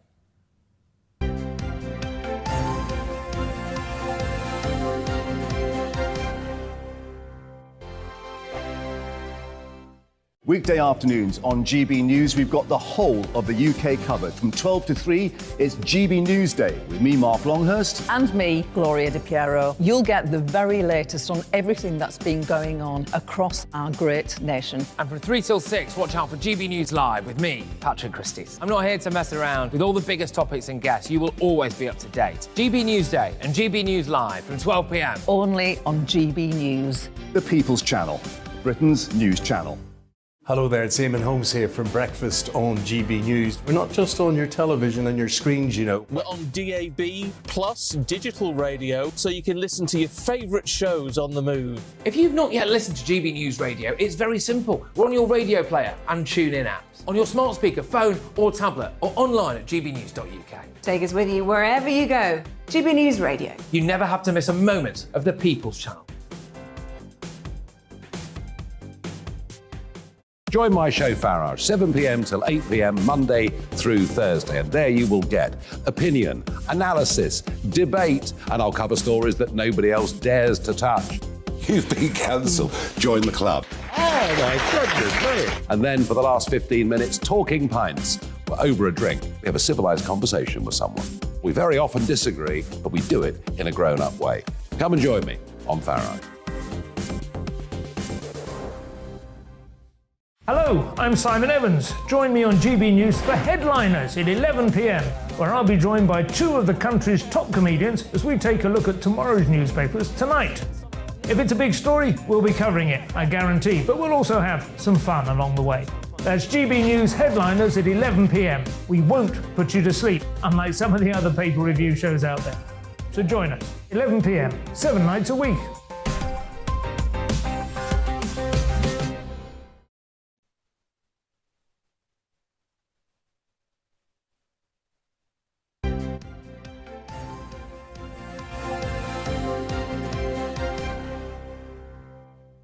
Welcome So back. many views. Sorry. Oh, we'll start that again. We'll start again. Let's do the welcome back, and then we'll do the views. Oh, Paul Coyte's We'll do the shipping views in. in a minute. Yeah, we'll do. It says welcome back. Time check. 7:25. Still to come on today's programme. Still to come, we're catching up with the Stoli CEO, who recently travelled to Kyiv to visit his vodka factory in Ukraine. That's at 7:45. Yeah, get the shots in. And at 8:45, we're asking, should the school day be longer? You know, we'll be debating that with two teachers who have very different opinions on the matter. I like a ding-dong. And we'd love to hear from you, and lots of you have been in touch on all sorts of subjects, loads actually on blood, but just this one I want to read from Dawn on the government's predicament. I feel sorry for Liz Truss. She can't win. Lots of people saying that this morning. If I was the Prime Minister, I'd call an election and put an end to all this rubbish. Also, if India are the fifth biggest economy in front of us, surely we could stop sending all the aid to India. Fair point.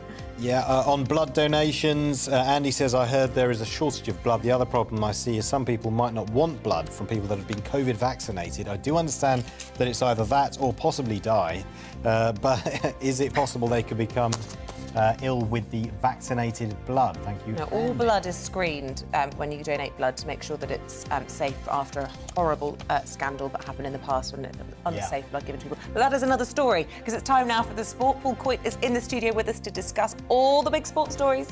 Good morning. Good morning. What are you talking about? Shots, getting the shots in, Liverpool. Oh, I see what you did there. I love what you did there. Carefully thinking about it. That was... Well, it was some result, really. Rangers against Liverpool in the Champions League. So it's at Ibrox. Liverpool had already won the fixture at Anfield, so they go to Ibrox. And you're thinking there's a chance that maybe Rangers could do something because Liverpool haven't been looking that great. So Rangers go 1-0 up. And there's a friend of mine who's a reporter, and I've heard two reports, bless him, that he's done. The first one is going, oh, Rangers have scored. We're 1-0. You hear the excitement. And anyway, and then it gets less and less and less. And by the time the Liverpool scored their seventh, the poor guy sounds like he doesn't know what to do. He was on the floor. He was on the floor. So it was 1-0. So 1-1 at half-time, 3-1 with 15 minutes to go. Mo Salah comes on, scores the quickest hat-trick the Champions League's ever seen. 6 minutes?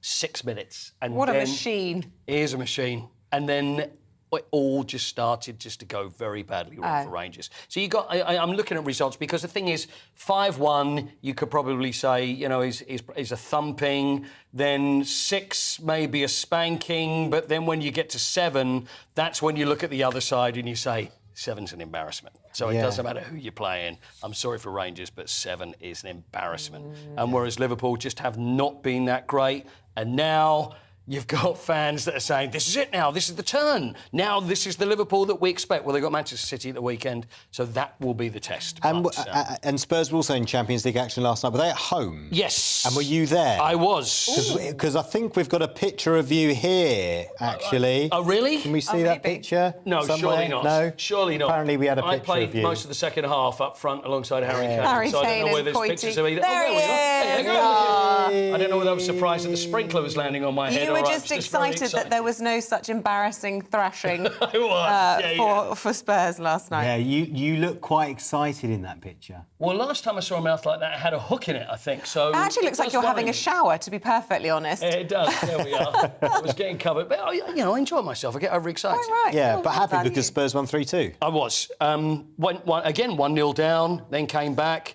A couple of great goals from Heung-min Son and a Harry Kane penalty. But then it started getting a little bit wobbly towards the end because Eintracht Frankfurt scored, went to 3-2. Harry Kane gets a penalty and does a thing that Harry Kane does not do. And he doesn't score it. Doesn't score. Skies wow, it. And okay. it was a real surprise. But Spurs were looking good, so they're top of their group in the Champions League. So hopefully, 2 games to go, should progress to the... Paul, can we talk about the crisis that's afflicting the Premiership in rugby? Wasps yesterday going into administration. Really, really sad for all the players, all the team involved. It's a huge worry. It is a huge worry in professional rugby because we've already seen the demise of Worcester, which has happened already. And we look at not only how it impacts players, it impacts staff, obviously supporters as well, and also the area as a whole, because it's the lifeblood. Often whether it be the football club or the rugby club is so important to the area. Why is this all? Is it the wages? Wages I think are too it is. much. I think it is wages. And Wasps found themselves in trouble back in 2012. I mean, they've been going since the 1860s. They've never been out of the Premiership at all. These are one of the great clubs in English rugby. Awful. And so to now see that Wasps are in trouble is a worry for everybody. And so whether the RFU should be getting involved in this, it gets very, very deep. But all we know is that there's tax bills that aren't being paid. There's not enough money that is probably in the game to be paying wages. There are a few clubs that are... they're cash rich because they've got very rich owners. So they're always going to be OK. But the majority of rugby clubs, it's a very worrying time. And we don't want to see any club going into administration, especially big names like Wasps as well. Yeah. So, there's a chance that they will get bought. There's 5 buyers, I think, that are potentially likely to make offers and hopefully will save the club. But they've had their game cancelled against Exeter at the weekend. This surely will have a knock-on effect then. This kind of instability in the domestic game for the England's men's team, for the national side. Well, possibly. I mean, when we look at players that are playing for these clubs, then yes, it will have an effect. We've seen it with Worcester, where there's been players that have gone out on loan to other clubs, and also what happens with their contracts. Because with Worcester. There were contracts that were cancelled because they couldn't pay wages, so therefore they were free agents to join other clubs. So, it's a huge worry. Let's just hope it doesn't get any deeper than this and these clubs can be saved, because it's just an awful thing to see these sorts of clubs going to administration. Yeah, no, whether it be badly run, which we have seen before, or whether it's just... the way the whole game is going and the amount of wages that are being paid to players, as we say. But let's just hope it doesn't continue. Yeah. Paul, thanks for coming in. Well, good to see you. Morning after. Always. You've been on the pitch at Spurs. Thank you very much. Yeah, do that face I was more again. excited being here. You're a liar, Do but that we love face it. again. I think there's more surprise than excitement. Thanks, Paul. See you Thank again you. very soon. Coming up, Liz Kirschwan, pretty great. Going to go through the Thursday morning papers after this.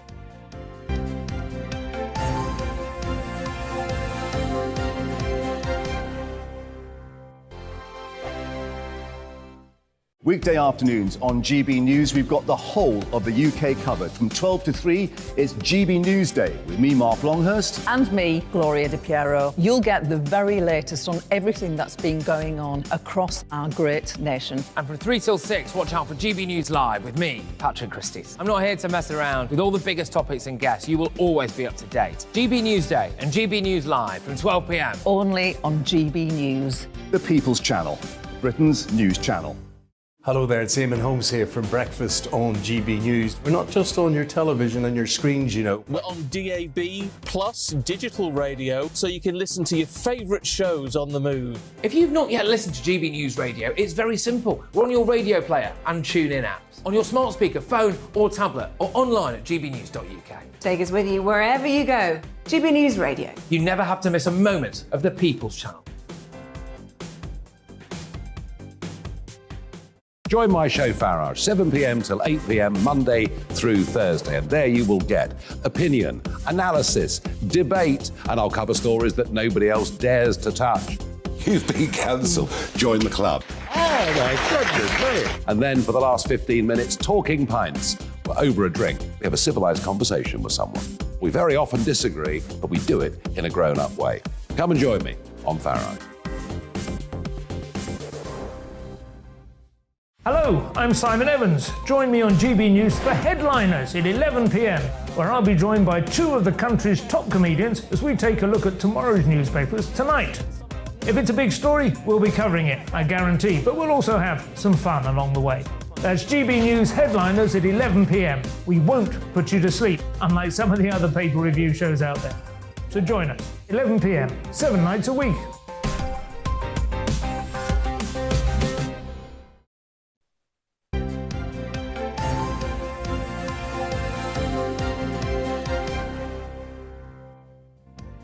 Welcome back. It is 7:34, time to bring you up to date with the latest headlines this hour. And the Prime Minister is under pressure from Conservative MPs, with some calling for a U-turn on her tax-cutting plans. Liz Truss has repeatedly defended her mini-budget outlined last month, but the Bank of England has intervened again this week to help settle the market. It's warned that pension fund managers have until tomorrow to finish rebalancing their books.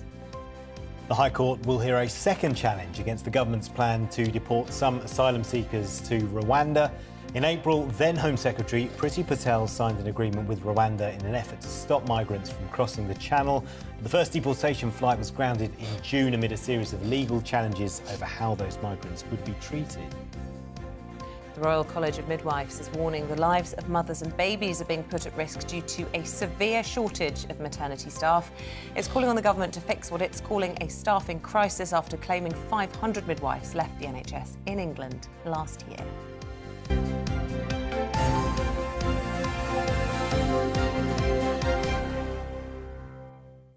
Let's go through the Thursday morning papers then with Freddie Gray from The Spectator and Liz Kershaw, broadcaster. Welcome back to both of you. Liz, front page of The Sun, Leah's body in home of fiend. Yeah, this is in all the papers today. And I picked this story for two reasons. One, because it's literally so close to home for me and Stephen Dixon, because it's a murder that took place in Milton Keynes, but also because it raises issues about how the media cover the deaths of young women. And so, first of all, this is a horrible tragedy for the family if it is proved to be Leah's body that's been found in Milton Keynes, Leah Croucher. She disappeared in February 2019 when she was walking to work early in the morning in daylight, 8 o'clock. You don't expect that, do you? No. And I remember we used to drive around and they put like, huge banners on all the bridges over the roads and tied around lampposts saying, "Help find Leah," and her photo and the phone number. And the other angle to this was that a brother, so devastated by it, and he'd verbally accused somebody of being a killer, and then there was an altercation and he got a police visit, threatening police visit, saying, you mustn't cause trouble, and he killed himself. So this family lost the two only children within months. I really hope it helps now that they've found a body in a home that the police knocked on the door, nobody answered, the property was empty and they didn't search it. and that now cleaners have gone in because the property's going to be let and found human remains. So it's been strung out for 2 you can years. only imagine what that But family what I wanted to say was, you know, and I'm not detracting from the grief and the horror of anybody's murder, but you get a murder of a middle-class woman in Bristol a few years ago, on Clapham Common more recently, and there's a whole hoo-ha about this. How can anybody kill this accomplished architect, this gardener, this, you know, slim, blonde, attractive, degree-educated young woman? I don't remember this about this girl because she was white, working class, Milton Keynes, on an estate. I just wanted to highlight that, really. I think, and there was a girl who was killed in Hull, a student there. You coming out of a pub and, you know, staggering around drunk in the street. The media seem to be selective about who deserves to die and who doesn't. Well, yeah. Moving on, Freddie, Britain answers Zelensky's call for more rockets to defend city. Well, this is the big global story of the week, which is that Russia is launching a barrage of missiles against Ukraine following the strike on the Kerch. This is the front page of the Times. Front page of the Times, yeah. And Britain answers Zelensky's call for more rockets to defend cities, is the headline. Britain is pretty much at the forefront of supplying Zelensky and the Ukrainians with counter-offensive and offensive capabilities. These are the AMRAAM rockets, which cost $1 million each. We've also provided 18 howitzer guns to help them on the eastern front. I think, well, one of the things that stands out about this story to me is that, you know, up until last week, there was a lot of reports that Russia was running out of missiles. And then they've proved rather devastatingly this week they have not run out of missiles. So I think we need to just take a little bit of caution when we read stories about the state of the Russian military, because it's clearly not as formidable as the Russians thought it was. However, it's not also quite as hopeless. Well, there is always a propaganda war happening, isn't there? Everything is a propaganda war. In relation to both any sides. You know, we take a lot of Ukrainian information as fact when it proves not to be, and the Russians tend to lie about everything. So that's the big global story of the week. The big royal story of the week has been the coronation, all the details coming out. And lots of talk, Liz, this is in the Telegraph this morning, about the possibility of the bank holiday being moved, increasing calls for it. Yes, well, the 6th of May is now the date. It's a Saturday coronation, which is a bit rubbish when we all thought it might be on a similar day to when the Queen was crowned 69 years ago. In 1953 on June the 3rd, so it's, let's have it on June the 2nd. It's a Friday, close to the date, and we'll all get an extra bank holiday. Anyway, it's been on the 6th of May, the Sun reported, in order not to clash with the Eurovision Song Contest, which is on the following Saturday. Right, okay. And I tweeted that, and then I got all these things witty. Oh, they were making their mind up. Congratulations, boom, bang, bang. Anyway, so it's on a Saturday. It clashes, though, with the Premier League. Final match of the season, I understand, from tweets I've received. What about our...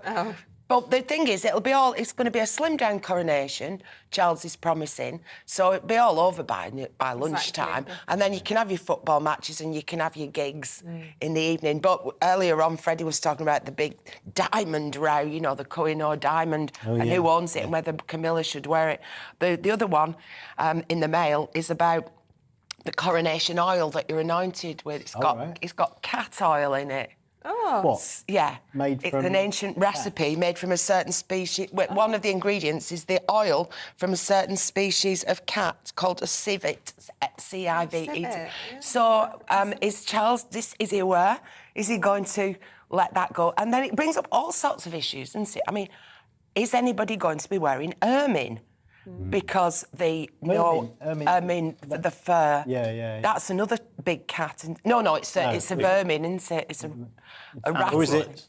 Pardon? Yeah. It's animal right. No animals were harmed in the making of this coronation. Last thing we need is PETA or Peter. Well, and Storm in the sea. It's fake fur. Charles prides himself on his eco-sensitivities and his sensitivity to animal rights. So, well, he does also stalk and shoot, so it's, you know... He will, indeed. So, and then I just thought, well, so many things, you know, candles, they're made of animal fats, aren't they, or beeswax. So maybe they could have candles by Gwyneth Paltrow and call them, wait a minute, smells like my regina. Oh, yes. Did you come up with that? That is hilarious. Yeah. Very good, yeah. It could all be so woke. Yeah, exactly, yeah. Oh, that's tickled me. Right, Freddie, what about Boris? He's putting his mouth where his money is the headline in the Express. Yes. What about money? Yes, well, it's long been said that Boris is going to cash in, and here he is cashing in. He gave a speech in Colorado yesterday. This is in the Express. It's in some other papers too. He got paid £316,000 for a 30-minute speech. Right. And It says 130 there. $316,000 or $350,000. Oh, OK, yeah. Well, that must be the exchange rate. Yeah, it depends whether it's crashed or not. Yeah. He got a standing ovation from these insurance men in Colorado, and he talked about sharing fancy wine. Right. Angela Merkel, Macron's fancy wine. So Boris is a very good speech giver. He is, yeah. Yeah, I mean, that was one of his strengths, wasn't it? And yes, and he's not very good at managing his finances, notoriously. So he set up a company called the Office of Boris Johnson Limited, and he will try and make as much money as he possibly can. And people get cross about that. But, Should they get cross about it? He has dotted all around the country. He does need to find the money from somewhere. Well, no, I mean, on a serious note, they have a very wealthy and high-achieving mother, most of them, in the form of Marina Wheeler, a very successful lawyer. So I don't think they're destitute, his children, but he might be destitute himself. Well, there are other children he has to pay out for. So, yes, I think, well, he's not a charity case. No. But, well, he'll be fine because his speeches are absolutely brilliant. Has anyone been watching This England?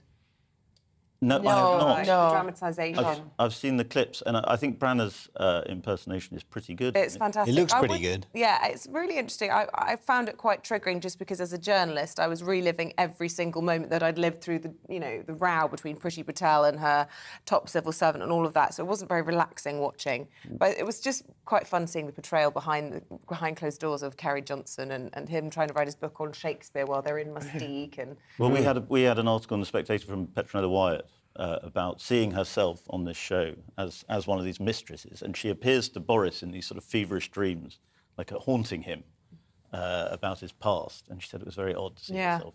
I would say it was very favourable to Boris Johnson. He comes across as being very Churchillian and very a very sweet character, very loving character. I think it comes across in his favour. He is quite a gentle character, I think. I've heard he hates much confrontation. maligned. Yeah. Oh yeah, that was his big problem. Couldn't handle it. Yeah, interesting. Liz, front page of the Express, M&S to close 67 stores. Are you disappointed with that? I'm not surprised. Right. I was sitting on Eurostar yesterday fantasising, not about Boris Johnson, about a Marks and Spencer steak and kidney pie. That's all I wanted. All this fancy dining, sur le continent. I thought, I just want a pie. I just want a pie. The Dutch are not famed for their food, having spent many years in Holland. Awful Did you want cuisine. that there and then on the train? Just a pie on the train? I would have eaten it there with my bare hands. Anyway, I am going to have that today. Yeah. So, Marks and Spencer's, go-to place for gorgeous, yummy, treaty things, not the full shop. Their truffle crisps are to die for. Right. Their best ever chicken tikka, stuff like that. So they said people shouldn't be losing their jobs because they're going to open hundreds of new M&S food shops. Oh, OK. But it's the clothes. I mean, when I was a kid and a young teenager, you got all your underwear from there, you got your tights, you got a frock or a jumper or whatever. I can't remember when I last bought anything clothing-wise in Marks and Spencer's. Well, they've brought in Holly Willoughby and various other people, tried, haven't they? So you go in and they've got these jumpers, they look like the ready-pilled knobbly bits on, and they look like the charity shops rejected them, and they're not cheap. They're not cheap, that's true. What happened to St Michael, eh? Yeah, well, they brought that back. They brought that hand-scrolled label brand back, but they can't compete with something like Primark. Marks and Spencer's used to set up in a high street and loads of the shops would be drawn in, or a shopping centre, and now it's Primark. And because they might sell a ropey jumper, but it's £7, and people vote with their feet. But it's sad for the high streets because I like going. I prefer going to a high street rather than a mall. They're saying the success of their out-of-town shops, and they cite Llandudno, which I know they've taken their Marks and Spencer's out of the high street in Llandudno, and it's now out of town with free parking. That's what people want. But there's a big hole in Llandudno's high street now, and so other shops will go. So that's sad. I don't know what the answer is. Yeah, do you shop Freddie in M&S? buys shirts. Yeah, do you buy... I was going to not say, but now I'll tell you, I'm wearing M&S underpants right now. It's good to know. Recent or from 20 years ago? I was just debating whether I should share this. Yeah, we love it. I think it's very relevant. Is it comfortable for you? These are extremely good. Yeah, they're good underpants. I do actually... Are they actual pants or boxers? They are... you don't need to delve that far. Well, because you said pants. Freddie, I thought blokes don't wear pants Not anymore. wishing to be too personal, but it looks by the state of your elbow like you could do with a new shirt if you just showed the camera there. Oh, you've just split your jacket. Yeah. Oh, my God. Oh, yeah. I need a new Did you know that? I did not know that. Put your elbow Out towards the your camera. holy elbow. Yeah, just God. get Look at the some holy leather elbow. patches. This is not a Marks and There Spencer you suit. go. It's more expensive. It was more expensive and worse quality. Yeah, there you go. You know what? An elbow patch will sort that out. It'd look cool and it'd do a job. And you'd look like a chemistry teacher. I like making clothes work a bit harder, for a bit longer. Yeah, why not? Maybe a bit too Make hard. do and mend. Yeah. It works for King Charles in the repair shop. There are no holes in my underpants. Yeah. OK, we're going to leave it there. That is too much. Freddie Gray, this show, that's been highly entertaining. And what was it? Smelling of your vagina. Smells like my Oh, vagina. all right, it is 7:49. It is 7:49. Let's bring you up to date with what else is happening this morning. The Bank of England, for one, confirming its emergency bond buying scheme will close tomorrow. It's been forced to intervene amid the continuing fallout over the Chancellor's mini-budget. Pension funds will need to find billions of pounds before the end of the week to make sure they can withstand market turmoil. 115,000 Royal Mail workers will strike today on what will be the 6th day of action in recent months. The Communication Workers Union says its members across the UK will walk out amid ongoing disputes over pay and conditions. It's accusing the Royal Mail of planning structural changes which would put employees' jobs at risk. The NHS in England is trialling an online booking system for flu jabs similar to the COVID-19 vaccination programme. People at 200 sites across the country can now try to book this way. However, it's still possible to order a jab directly through a GP, or you can go to a pharmacy.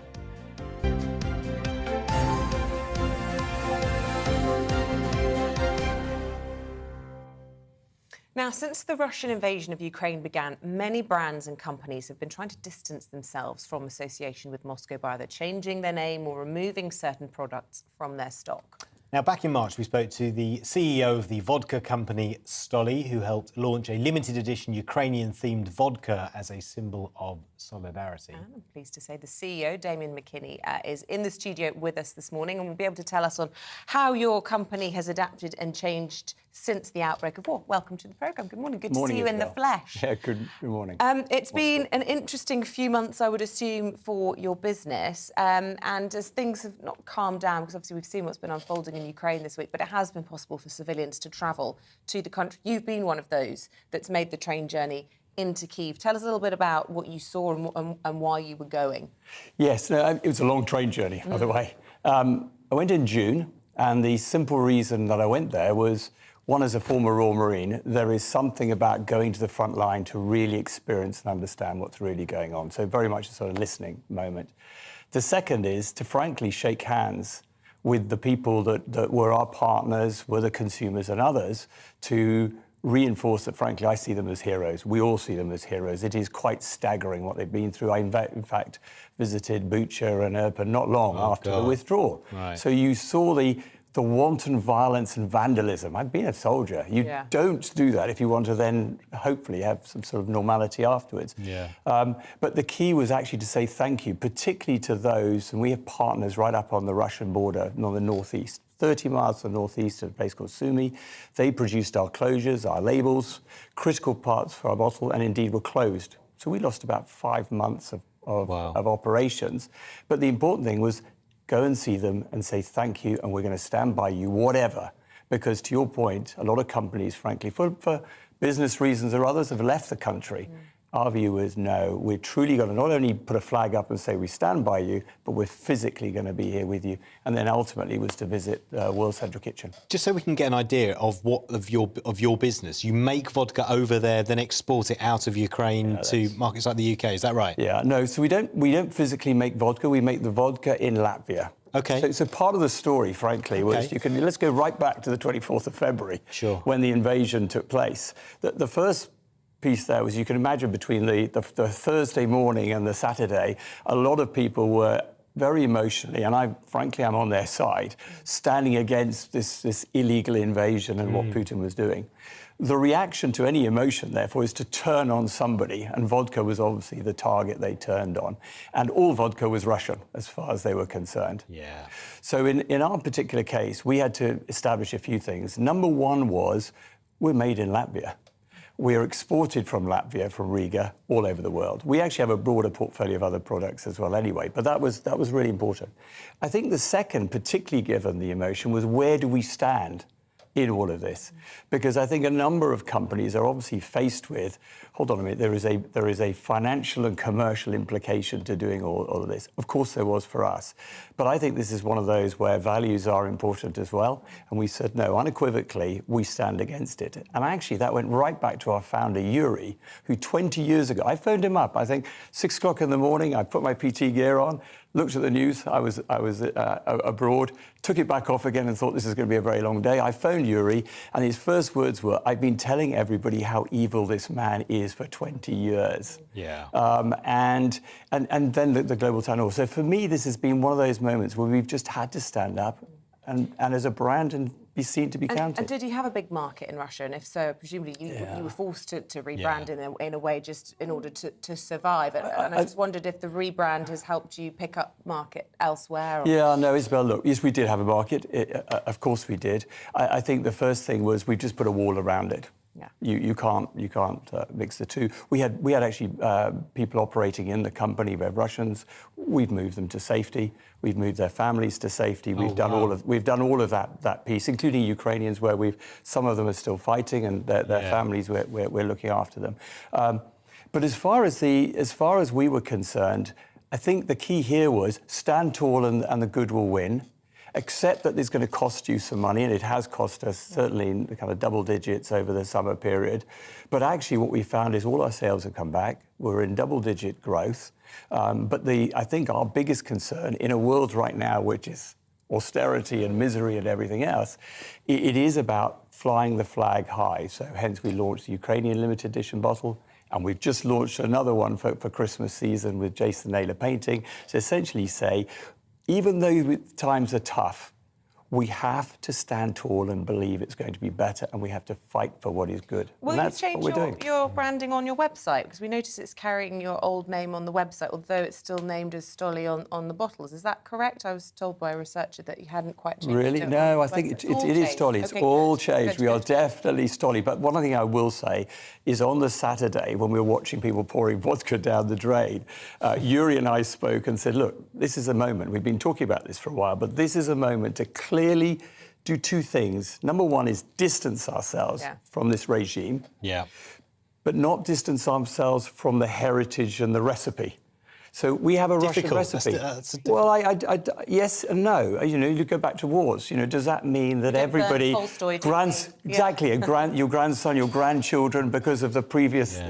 No. So our point was we have retained the recipe and what is good, but on the other hand, it's about saying that we're different, and I think that's key. Yeah. Damien McKinney, you make a compelling case. Thank you so much for coming in, CEO of Stoli Group. And if you want to get your hands on some of that limited edition vodka, it is called Liberate Your Spirit in honour of the Ukrainians. Right, it is 7:57. Coming up, we're discussing heating hacks with consumer expert Alice Beer. Don't go anywhere. Good morning, I'm Alex Deakin with your latest weather update from the Met Office. Bit grey and murky out there for many first thing, but generally it's going to be a dry and a bright day. There will be some rain across the far south and the far northwest, courtesy of these two little weather features which are slowly edging in. But in between those, as I said, many places are going to be dry and bright. But it's a bit misty, murky. There are a few fog patches around first thing. Steadily clearing away, but I suspect the south coast of England may well stay pretty glum. Further outbreaks of rain, particularly in the southwest, but moving eastwards. Bright for many areas. We'll lose the mist and fog and we'll see sunny spells, but it will cloud over across the west of Northern Ireland and the northwest of Scotland, with wet and windy weather moving in here. Elsewhere, though, in the sunny spells, feeling pretty pleasant with mostly light winds, temperatures around average, 14, 15 degrees.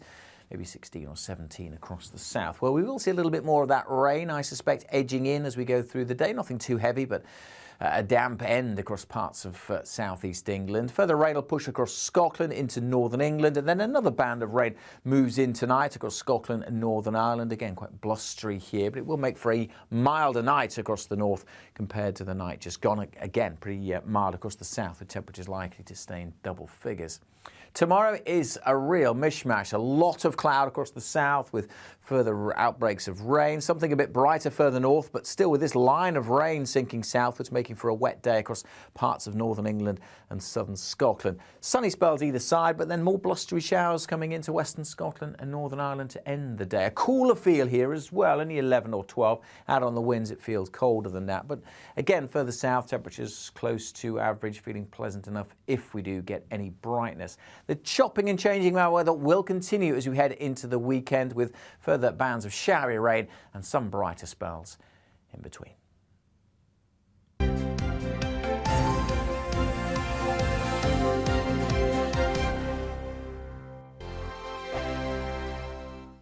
Weekday afternoons on GB News, we've got the whole of the UK covered. From 12 to 3, it's GB News Day with me, Mark Longhurst. And me, Gloria Di Piero. You'll get the very latest on everything that's been going on across our great nation. And from 3 till 6, watch out for GB News Live with me, Patrick Christys. I'm not here to mess around. With all the biggest topics and guests, you will always be up to date. GB News Day and GB News Live from 12 p.m. Only on GB News. The People's Channel, Britain's news channel.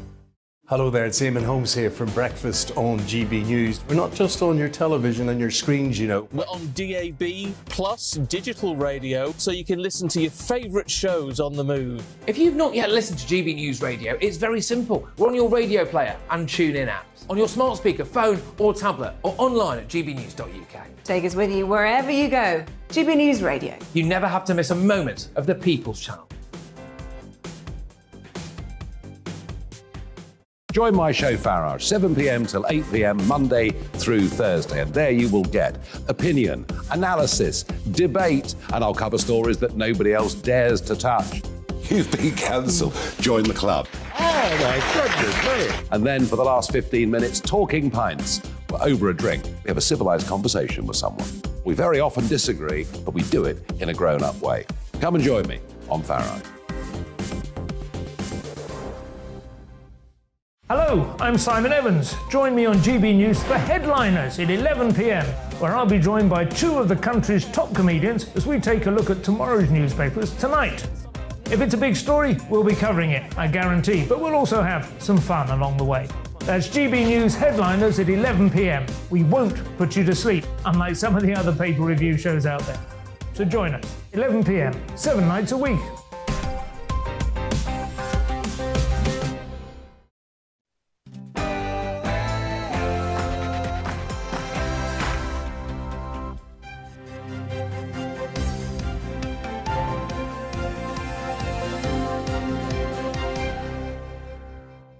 Liz Truss says she will not reduce public spending to balance her tax cuts.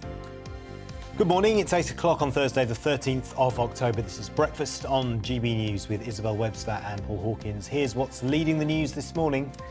Speaking at her first Prime Minister's question since the mini-budget announcement, Liz Truss pledged to use taxpayers' money well rather than slash public spending to pay for her promised cuts. But the Prime Minister was later accused of betraying blue-collar conservatism by one of her own MPs during a meeting of the 1922 Backbench Committee. The UK economy faces further turmoil as markets begin dumping UK assets and a blame game erupts between the government and the Bank of England. It follows the Bank of England's warning that pension funds have until tomorrow to balance their books before emergency support for the bond market is removed. Returning to the picket line, Royal Mail workers begin another 24-hour strike this morning. It's the first of 19 planned walkouts, which will see 115,000 members across the UK take industrial action in an ongoing dispute over pay and conditions. And desperate for your blood, the NHS is issuing an amber warning as supplies across England run critically low, putting operations at risk. Remember, you can drop us a line, get involved with the conversations we're having this morning. gbviews@gbnews.uk or tweet us at gbnews.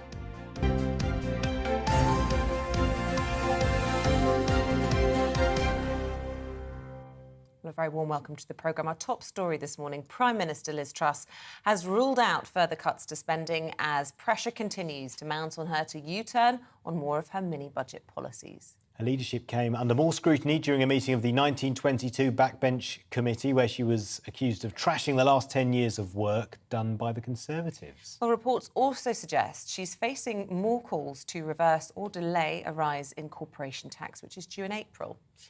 Joining us now for more analysis is the political editor of the news site Tortoise Media, Kat Neelan. Morning to you, Kat. Where does Liz Truss go now? Well, I think after last night, she and her team will have to go back and do some serious soul-searching. If she wants to stay in power, she's got to take on board what she's being told. This week was supposed to be an opportunity for her to sort of love-bomb the backbenchers and kind of get a sense of, putting her stall out, but also listen to what people are saying. She said that she's in listening mode. She was touring the tea room after PMQs, which is kind of a rite of passage for prime ministers that are having a bit of a struggle.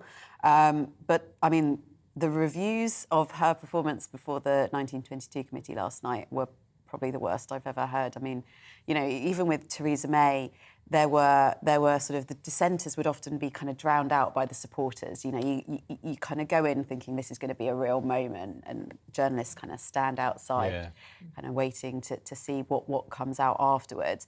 And usually it's not as bad as you think it's going to be. People come out and they say, well, they gave a good account of themselves. We had this with Boris, we had this with Theresa May. But last night, it was really bad. It was, What were you? Just give us an example of what you were hearing. Well, people were saying it was abysmal, it was dire. They came back with their heads in their hands. They just don't know. I think they expected more from her. And sort of talking about PMQs earlier, of course, the sort of position that they put out in front of the opposition is very different to the position that they put out to the backbenchers. So I think they perhaps expected more acceptance of the sort of relationship between the mini budget and the subsequent sort of turmoil in the markets, and there wasn't. And it doesn't seem as though the sort of messages that they have been sort of sending her so far have been filtering back. But I think if there is no change now, then it will become terminal. And what about the comments? I think you said that you'd spoken to somebody who said there'd been a betrayal of blue-collar conservatism. And I suppose a blue-collar Conservative MP or a Conservative MP of a blue-collar constituency would be Robert Halfon, who many people will know has been for a long time the chair of the Education Select Committee. He came out last night saying that Liz Truss had trashed the Conservative Party's record, 10-year record in just the 37 days she's been in office. Yes, so one person I spoke to after the committee said Robert Halfon was politely devastating. He's not a big showboater, and he's not one of the people that went public during the party conference. But he is someone who, for many years, has kind of quietly plugged away at this kind of blue-collar conservatism idea that kind of preempted the red wall. He's got a seat in Essex, so he is in touch with that sort of mood of the people there, and I think he is obviously very concerned about what his constituents are telling him. Did they say how you said that he was described as politely devastating? Did they tell you how that was received by Liz Truss?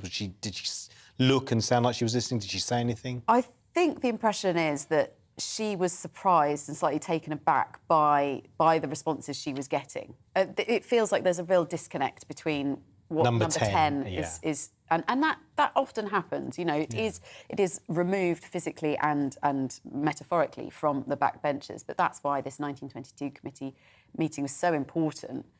Was for her an opportunity for her to take the temperature. Now, you know, like I said, that's not the only time this week that she's been speaking to MPs. She had a dinner to sort of mark the launch of export of British lamb, which MPs were invited. And there have been other events as well. Apparently, Kwasi Kwarteng, the Chancellor, has told people that he wants to meet every Tory MP physically between now and Halloween, when his medium-term fiscal plan is going to be announced. Although I think there's some scepticism about whether he'll actually be able to do that. But there's definitely a sense that they are trying to canvass opinion. Charm offensive. A charm offensive. But I don't think it's just one way. I do think they are trying to take on board what people are saying because they recognise it is existential for them. But acting on what people are saying means they're going to have to do more U-turns. They're going to have to change course, right? Yeah.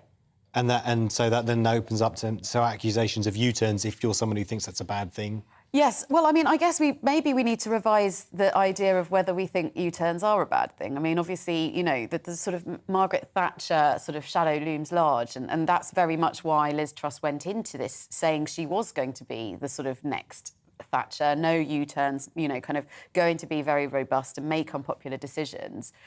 She has already U-turned, and perhaps one way for her to, I mean, she's U-turned several times now.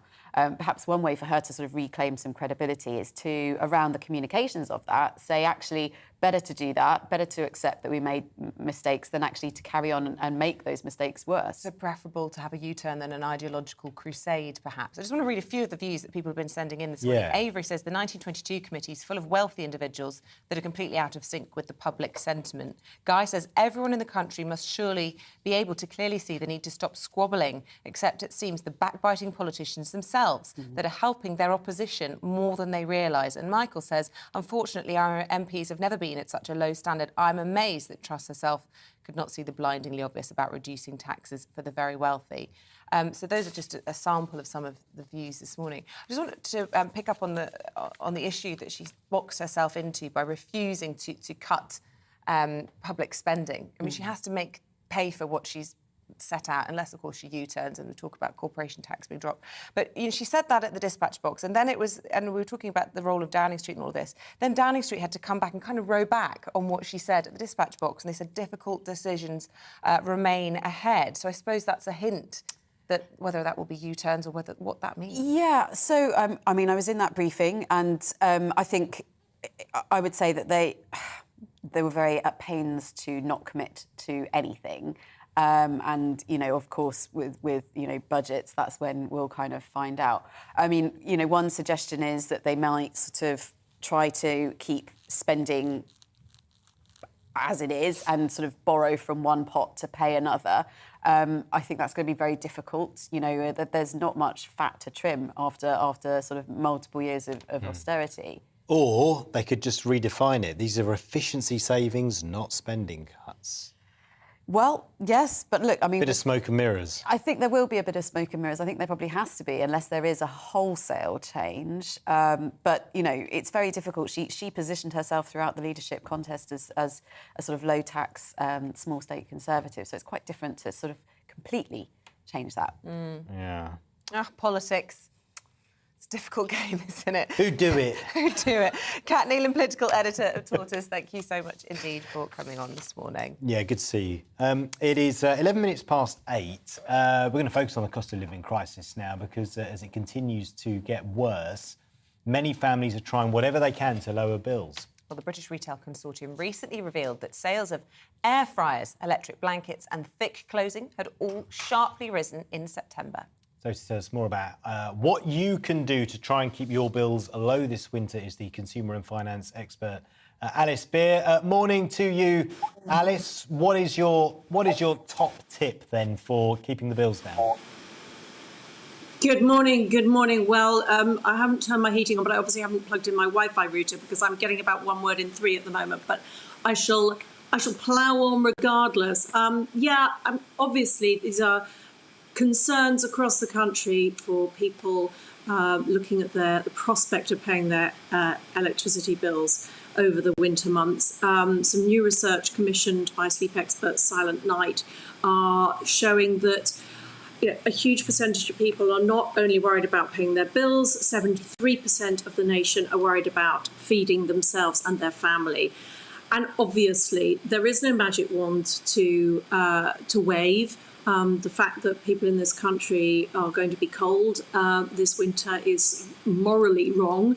But we are looking at habits that we can change, small things that we can do to change the way that we live within our houses that might make a huge difference. For example, people reaching for that thermostat when actually it's them that are cold, and the fact that their house itself is cold, it doesn't really matter. So my message this morning really is heat yourself and not your house. And there are several ways that you can do that efficiently and effectively without cranking up your thermostat. And I know, Isabel, you're always cold in the studio, but when you look at the temperature of most people's houses, they crank it up to somewhere near 22 degrees, but which is Lanzarote temperatures. 1 in 5 crank their thermostat up to 25 degrees, which is somewhere near Sydney in the summer. So 18 degrees on your thermostat, or even lower if you're heating yourself, and looking at very simple measures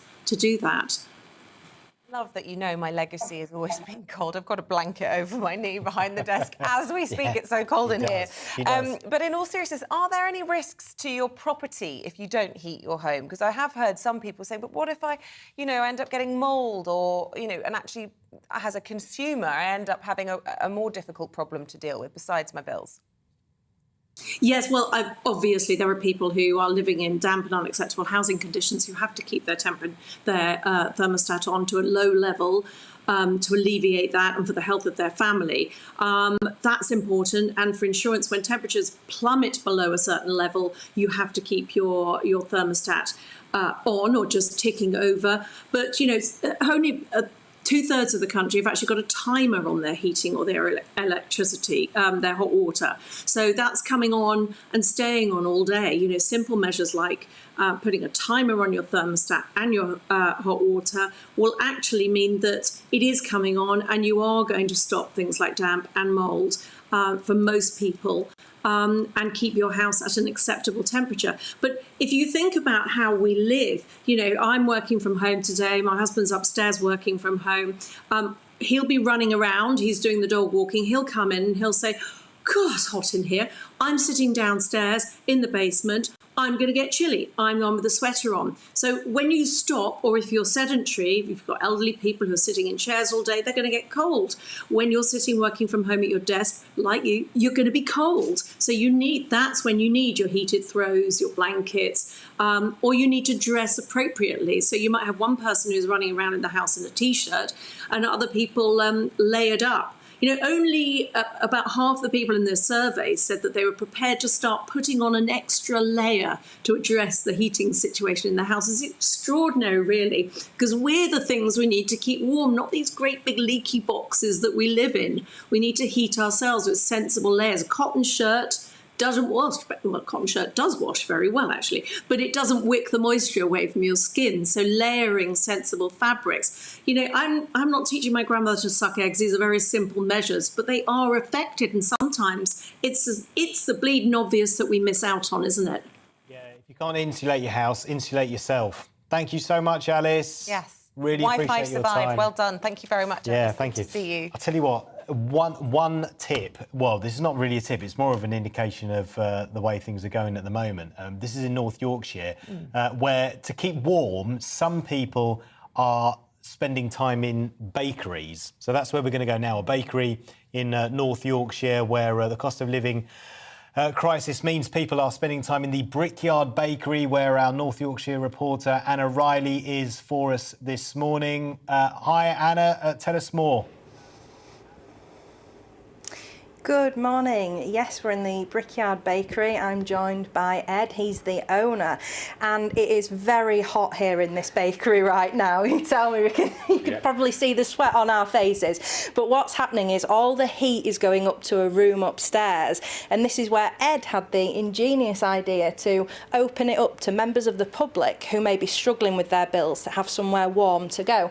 Tell us a little bit about that, Ed. Yeah, so you can feel the heat in here. It's really, really warm. And I'm paying double my old electricity bill to run this big bread oven behind us.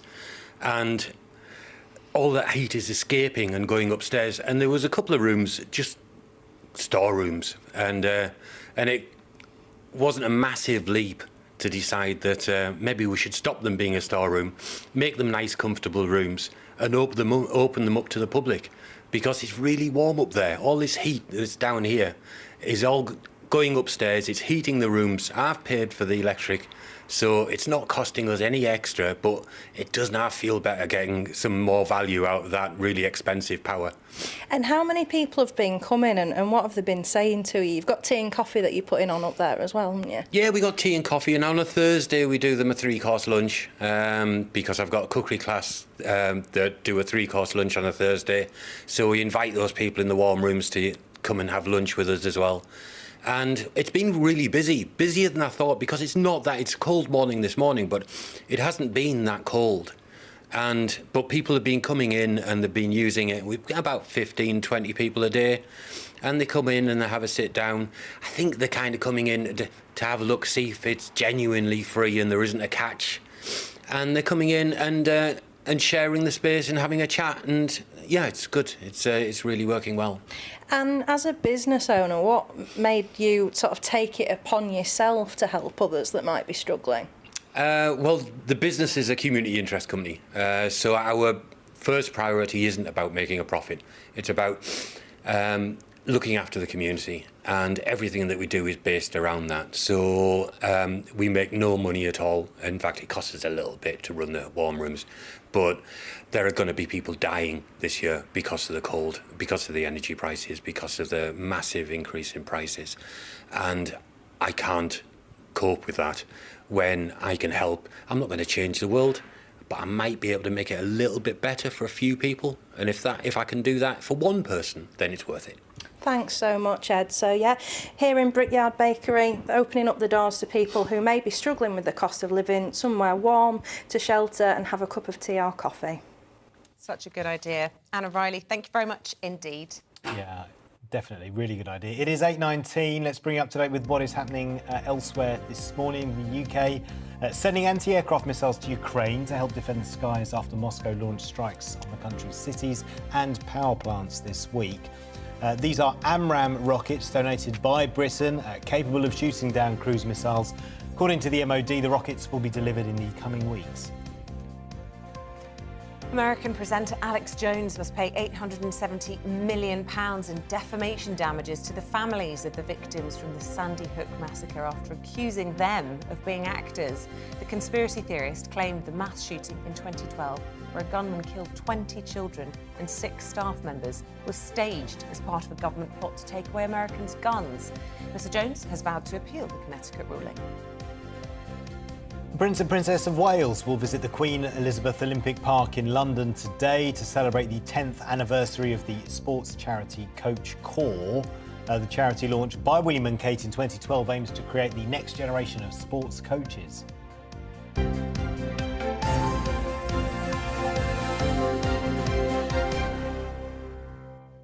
Now, after the break, there may be a blood shortage within the NHS, but we'll meet the man who has donated 97 times. Maybe he'll inspire you. First of all, here's your forecast. Good morning. I'm Alex Deakin with your latest weather update from the Met Office. Bit grey and murky out there for many first thing, but generally it's going to be a dry and a bright day. There will be some rain across the far south and the far northwest, courtesy of these two little weather features which are slowly edging in. But in between those, as I said, many places are going to be dry and bright. But it's a bit misty, murky. There are a few fog patches around first thing. steadily clearing away, but I suspect the south coast of England may well stay pretty glum. Further outbreaks of rain, particularly in the southwest, but moving eastwards. Bright for many areas. We'll lose the mist and fog and we'll see sunny spells, but it will cloud over across the west of Northern Ireland and the northwest of Scotland, with wet and windy weather moving in here.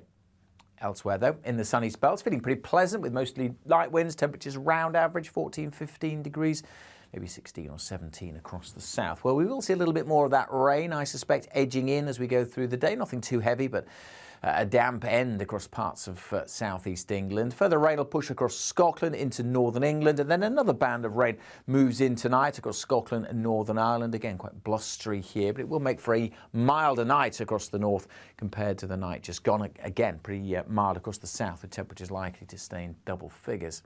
Tomorrow is a real mishmash. A lot of cloud across the south with further outbreaks of rain. Something a bit brighter further north, but still with this line of rain sinking southwards, making for a wet day across parts of northern England and southern Scotland. Sunny spells either side, but then more blustery showers coming into western Scotland and Northern Ireland to end the day. A cooler feel here as well, only 11 or 12. Out on the winds, it feels colder than that. But again, further south, temperatures close to average, feeling pleasant enough if we do get any brightness. The chopping and changing our weather will continue as we head into the weekend, with further bands of showery rain and some brighter spells in between.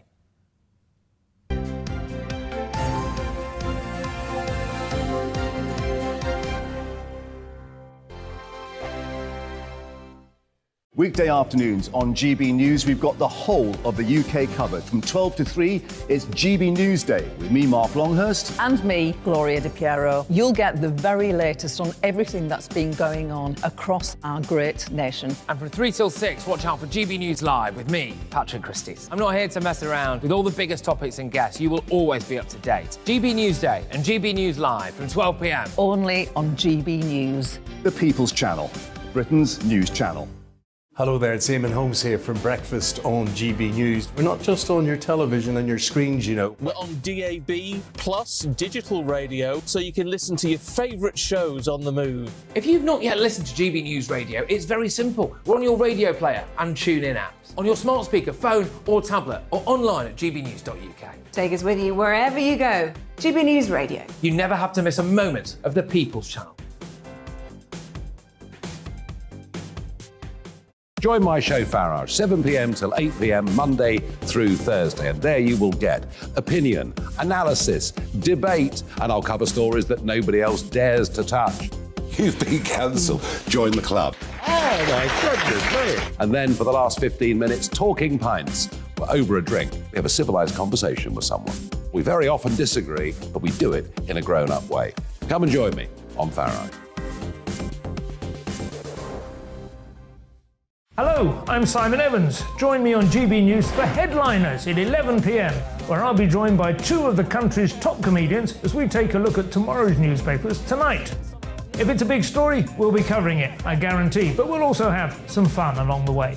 That's GB News Headliners at 11 p.m. We won't put you to sleep, unlike some of the other paper review shows out there. So join us, 11 p.m, 7 nights a week.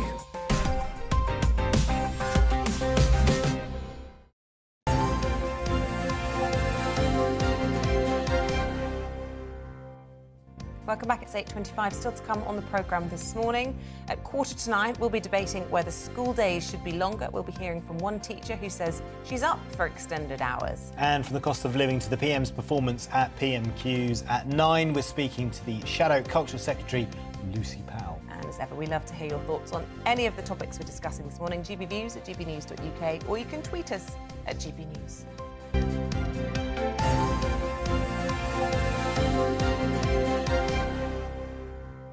Lots of you getting in touch with us this morning about the government, about pensions and about blood donations, right? Yes, so the story this morning is about the NHS issuing an amber alert as blood shortages reach a critical level in England.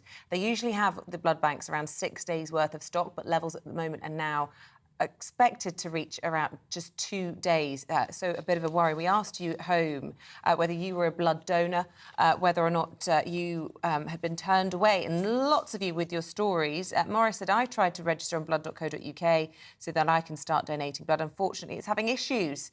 and you can't register due to the overwhelming demand on the website, which is a good sign. It is indeed, Morris. That is good to hear. Andy says, High Shropshire Blood Service sent us a directive to only take blood from ethnic minorities. If you're white, you have to go to Wolverhampton to donate blood. Oh, wow. Interesting. I didn't know that.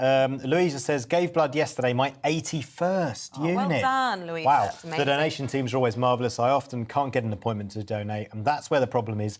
Also, of all the people who are fit and healthy and able to give blood, only around 4% do so. Really? She calls that a disgrace. I have given blood for many years and have seen many changes. The answer is to get more eligible people donating and equip the donation teams with more staff. I must say, loads of people having no success. Paul saying, I tried to donate a few months ago but was turned away due to low iron. Robert says, I wanted to give blood but they said I couldn't because of my tablets. And Terry said, I've tried twice in the last few months and one plasma. I took time off work. All 3 appointments were cancelled at the last minute. Sorry, but never again, not until they sort their centres out. That's really interesting. Yeah, very interesting. GBviews at gbnews.uk. Louisa, that is a fantastic achievement. Your 81st unit, but we'll see your 81st and raise you to 97. There is a gentleman who's donated 97 times. Alice Porter, our reporter, is with him outside the Chess Medical Centre in Chesham. Alice, tell us more. Hi there. I know 97, can you believe it? And Simon Beattie joins me now. I mean, 97 is an extraordinary achievement. You'll have your 100th donation next year. Firstly, just explain why you've wanted to become such a regular blood donor. I've been doing it for almost 30 years now. So I started when I was 18. My dad has always given blood, so I just sort of, it's not family tradition, but I've just carried on. Increasingly, I've realised, friends or family members have needed blood transfusions, and so I've just sort of kept on giving. And how easy is it to make a blood donation? Because we were just hearing there that some people, particularly in the last 24 hours, have struggled to make appointments. Just talk me through your process of regularly booking appointments. I mean, how many months a time are you making donations? I give about 3 or 4 times a year, and whenever I've given, the next day I go online or go on the app, there's a blood app, and book my next appointment 3 or 4 months hence. I mean, it will tell you when the next time is you can give, and then you just choose a time which you want to turn up and do it, and just make sure you keep the appointment when the time comes. So you sort of need to get into the habit, a bit like when you go to the dentist and they say to you at the end, when do you want to book for your next appointment? You sort of need to be a bit on it like that. I think so, because if you wait the allotted time and then try and book, you'll find that all the slots are gone, particularly if you're using a mobile unit that comes to your town. I mean, there are sort of walk-in centres in cities like London or something, but for those, even those, they get booked up because the regular donors, they book their appointment, so there's always a slot for them when they come to give. Now, we're hearing that one of the reasons for this shortage in blood is because of the sort of knock-on from the pandemic, from when there were sort of staff shortages, and that's sort of continuing. Was that something you noticed during the pandemic, that it was harder to give blood? It was slightly harder. I had to look to see where the next place would be. But as I wanted to give anyway, I sort of went out of my way slightly to go and give whenever I could. Because I suppose they weren't having as many people turning up because there were people worried about, obviously they couldn't have as many people in the sessions because of social distancing or all those sorts of other aspects. And I just final question to you is, I know some people watching this may think this what you're doing is absolutely sort of marvellous, but say, look, I'm a bit squeamish, I'm not great with needles. I know you said to me earlier that actually you're a bit squeamish as well and can feel a bit faint. What would your sort of advice be? Yeah, I am. I mean, I don't want to watch other people do it, but I don't mind just lying back and not thinking about it and just lying there for 5 minutes. I mean, every donation can save up to 3 people's lives. So you think if you're doing that 3 or 4 times a year, that's an amazing thing to do. Absolutely. Look, Simon, thank you so much for meeting me. Hopefully we can meet you for when you have your 100th donation. I have to say, I have donated blood before, but it's been a long time, so you've inspired me to get back there and make an appointment. So thank you so much for your time. I mean, such an important issue whilst we're having these blood donation shortages. Yeah, it inspired me as well, I have to say. I'm going to do some investigations and see if I'm eligible. Because I've been turned away before because of vaccinations for travelling, which can happen. But really interesting. Thank you. 97 times. That's quite a lot. Yeah, impressive.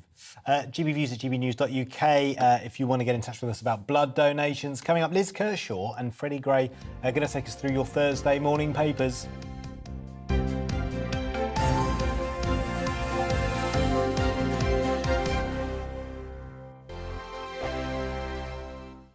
Weekday afternoons on GB News, we've got the whole of the UK covered. From 12 to 3, it's GB News Day with me, Mark Longhurst. And me, Gloria Di Piero. You'll get the very latest on everything that's been going on across our great nation. And from 3 till 6, watch out for GB News Live with me, Patrick Christys. I'm not here to mess around. With all the biggest topics and guests, you will always be up to date. GB News Day and GB News Live from 12 p.m. Only on GB News. The People's Channel, Britain's news channel.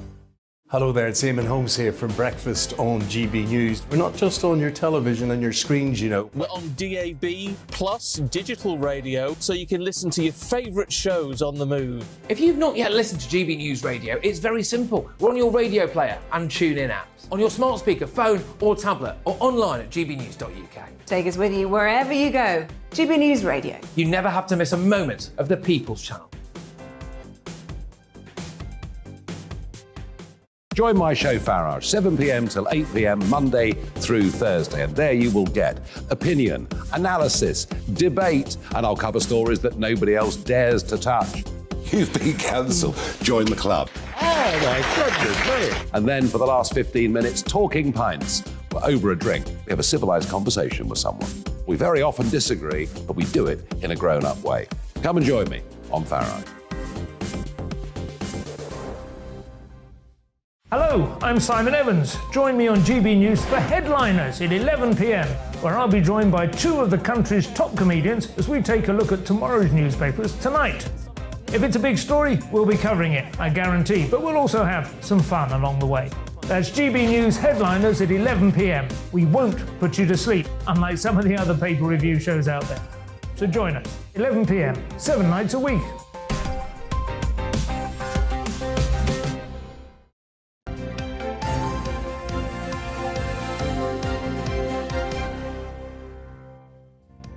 Welcome back. It is 8:33. Let's bring you up to date with what is happening this morning, then.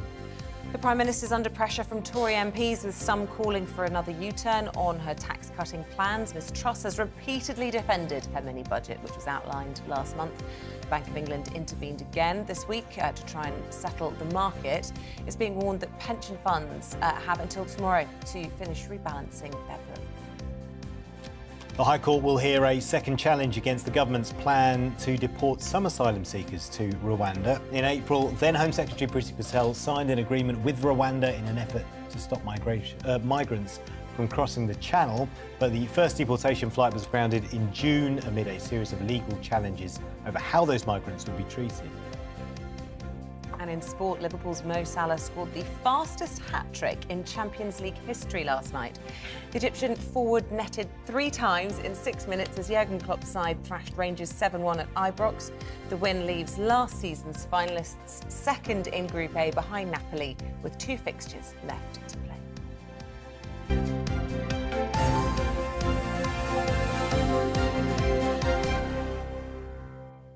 I don't like netted.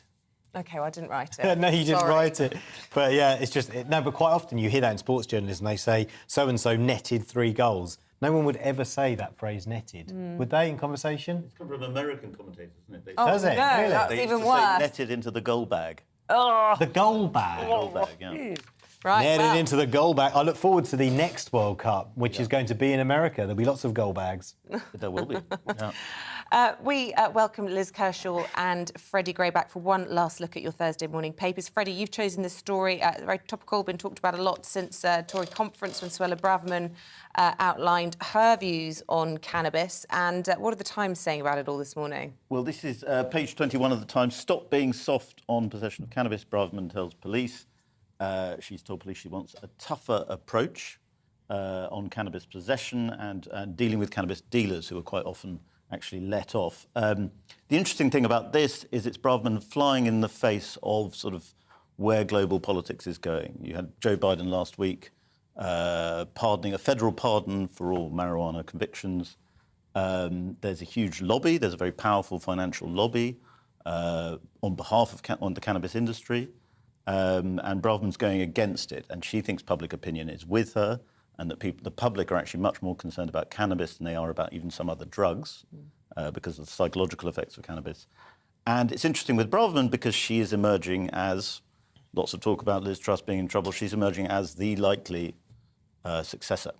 Interesting. So is she so positioning she's suggesting life imprisonment for these dealers, and as you say, in contrast with most or many states in the States legalising it and an increased sort of global tolerance of it. But you wouldn't expect her necessarily to share, Biden's politics. Well, not necessarily. And I mean, it's interesting. It's an interesting reflection of the different electorates. I mean, in America now, almost half states, cannabis is effectively legal. You are seeing increase in psychosis, and that's happened in other countries where cannabis has been legalised. So, it's an issue which divides people pretty strongly. And I think the public, Brovin is right to say the public are not quite where a lot of the elites, if you like, are on cannabis, because the public are worried. They can see what happens to teenagers who smoke cannabis. And they are worried about this move towards full legalisation at a time when we're learning more and more about the actual harm of it, and particularly the more potent forms of skunk that you get today. Yeah. Should it be a Class A drug, do you think, Liz? I used to think not, and, did have a puff or two myself when a student. Yeah. Oh, yeah. And I did inhale. I'm not going to be, holier than thou like some politicians. And then I just decided it wasn't for me. And when I saw the Beatles crossing the road in the middle of Amsterdam when I was about 20, I thought, I really came down against it when I had to visit somebody in a mental hospital. And I was being taken around by the chief psychiatrist, and there was a girl just face down on the carpet in a catatonic state, and there was another one who was just sitting in the corner, similarly. Right. And I said, they were teenagers, like 19 or something. What's happened to them? Oh, he said it's skunk. If you start smoking it as a young teenager, it just addles your brains. And that really brought it home to me. So I went straight home and said to my boys, please, because I'd said, if you're going to smoke, do it at home with your friends, and then you're safe and I can mop up any difficulties. But then after that, I just said, right, I've seen the effects. And do you let your kids drink alcohol? Because we had a professor... I'd have trouble stopping them now. They're 31 and 27. Put that down. Were you on with me when we interviewed a professor earlier in the week, professor in neuroscience, who was basically saying that the psychosis link is actually really, really small. And his argument was that alcohol is actually much more harmful on... Was that David Nutt? No, it wasn't David Nutt. It wasn't. I can't remember his name. I was on, and I can't remember his name, but he did say he was a respected professor. But anyway, he was arguing the case that, if you take that view on cannabis, then you have to, the argument is you have to take it on alcohol as well. Well, I mean, I know that the science is very hotly debated, but I just know anecdotally. Yeah. I grew up in the 90s. I have several friends who have psychological problems, quite serious ones, as a result of smoking cannabis in their teens. I don't know anyone who's gone psychotic from binge drinking, even though I've no doubt it's bad for you. I know from personal experience that it's... Yeah. Would criminalising it, though, mean that you can't control the problem, so you don't know what's out there for the kids, what the kids are smoking, so they get hold of stuff like skunk? Well, I mean, the argument in favour of legalisation is that it would be more controlled, but what we see in America is not indicative that that's true. In fact, you have there's an interesting article in The Spectator this week, I can give it a plug, that actually the criminal cannabis industry continues and even thrives alongside the legal. So it doesn't actually quite work. I know I'm an expert on all things Dutch now, so sorry to bore you again, but I learned a lot while I was there, including that you're allowed to grow 3 plants yourself in your own home, your own use. And do they have a problem over there? I don't know. The people I was talking to don't have a problem because they don't smoke it, but you can take it somewhere if you don't use it and sell it. But difficult with the energy bills being where they are. Yeah. But it's not. Lighting. It's not totally liberal. It's not for free for all. Like that's people true. think it is. Liz, you wanted to talk as well about page 12 of the Mail, trafficked at sunrise. Yeah, this is just another report about people crossing the channel in dinghies, and it's astounding that somebody can be standing there with a camera, with a nice lens to get the sunrise and everything, and the 2 boats left while they were taking photographs, paid £3,000 each, so the criminal gangs will have netted £200,000 for the 2 vessels.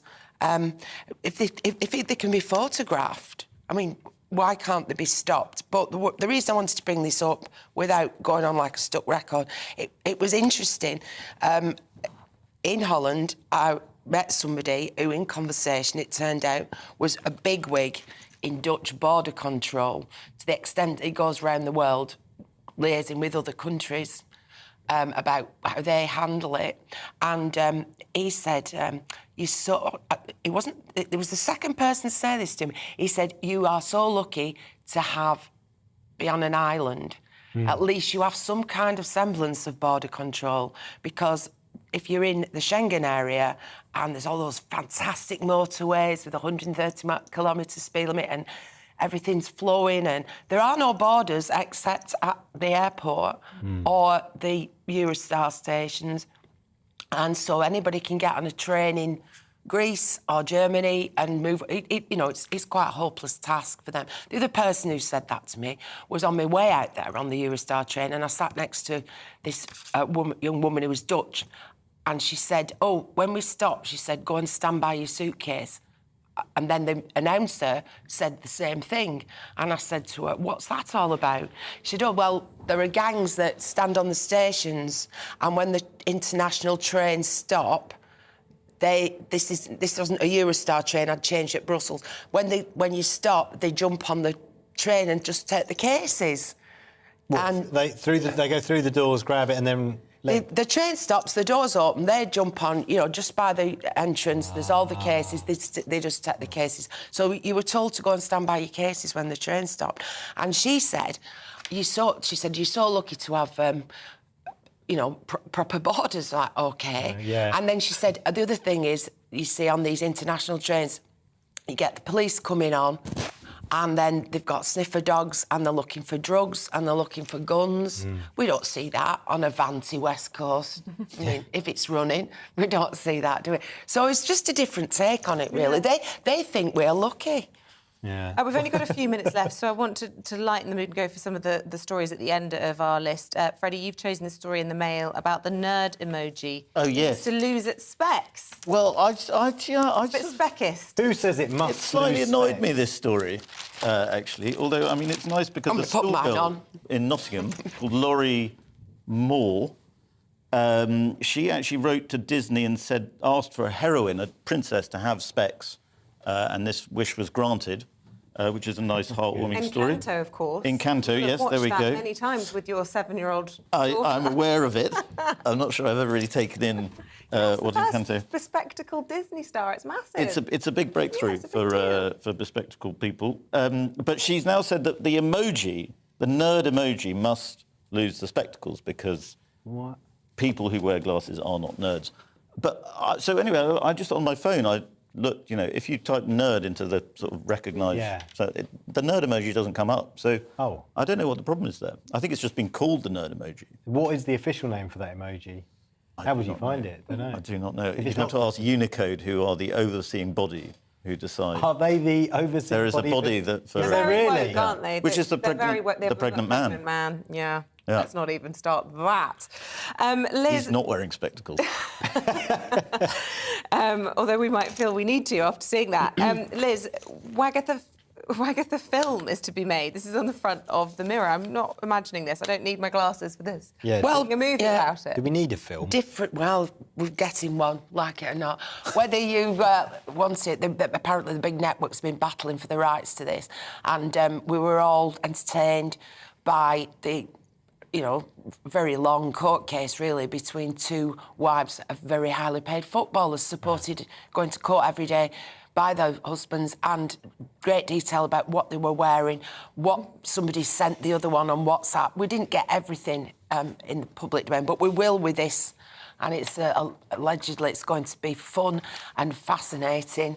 And Colleen Rooney won, and now there's a big dispute about who pays the costs. And, well, Rebecca Vardy's got to pay the costs, but should they go to charity or should Colleen Rooney keep them? And again, in Italy, I read in the paper this morning, there's a similar case.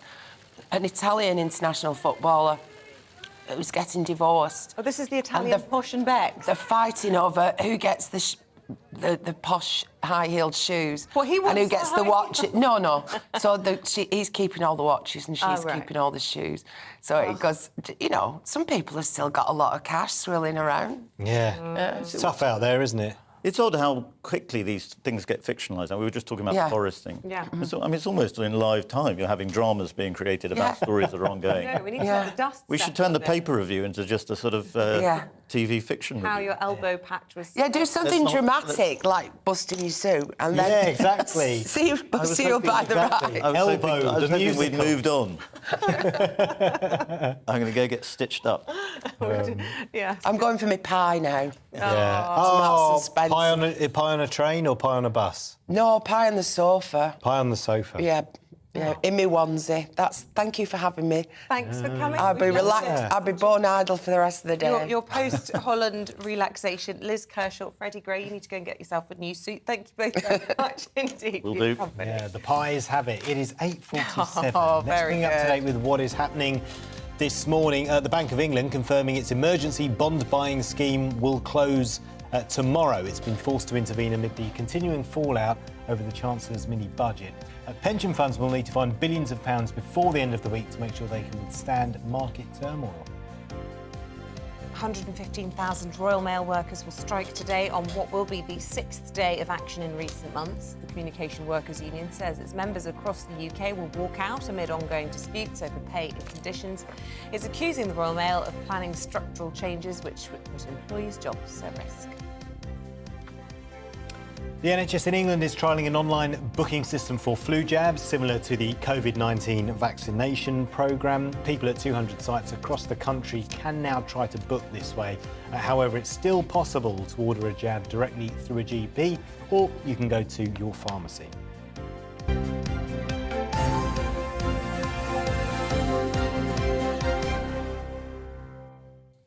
Should school days be longer?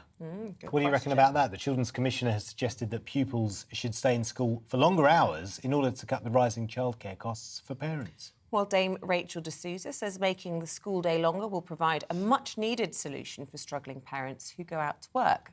Let's speak to the head teacher at LVS Ascot, Christine Cunliffe, and the director of the Association of School and College Leaders, Richard Bettesworth. Morning to you both. Christine, if I could start with you, what's the matter with a longer school day? Nothing at all. I think children should be in school with their peers, learning and having fun together and helping parents out at the same time. Yeah.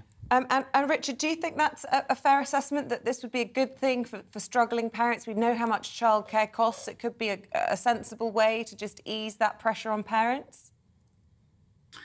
Good morning. So I think there's lots of questions about a longer school day. There's good evidence that it can improve pupil progress. So there's an organisation called the Education Endowment Foundation, which provides a toolkit to schools about evidence for different approaches. And that shows that a longer school day, if it's done in the right way, can add an additional 3 months progress over the course of a year for the children participating.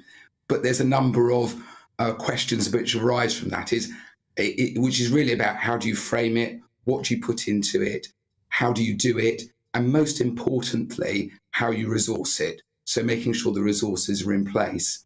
The evidence shows that the most effective approaches is where you have at least some of the time is spent doing things like arts and sports enrichment activities, which make it an engaging thing to do, and that your pupils and staff support the programme. So what it mustn't be is something that basically people don't want to do, because obviously they're not going to be engaged in that. What I would emphasise most of all is that the resources need to be in place. It can't be. Schools are under a tremendous amount of strain already financially. So if this was to be something which was rolled out to be a universal type of provision, it would need to be properly resourced. It would need to be properly financed. Christine Cunliffe, do you think there's a problem with resourcing this? I mean, a lot of people would say you've got the infrastructure there, you've got the buildings, you've got the children, you've got the teachers, you've got the lights are on already. crack on. I mean, I agree there are pressures on schools, and also we're in a recruitment crisis as well. It's very hard to recruit teachers at the moment. As you know, there's various issues there at the moment with pay rises and things. But there are many talented people out there. So there's many coaches, other organisations, people that can come in and support teachers in creating a longer day for children. And I agree, I think children should be outside playing sport. I think they should be doing art, drama, performing arts, because you learn through all of those activities. It's not just about being in the classroom. And also maybe time to set aside just to take a breath and do your prep and have people there to support you. And that doesn't have to be qualified teachers in the classroom. Yeah, and should teachers be paid more if they're going to work longer days?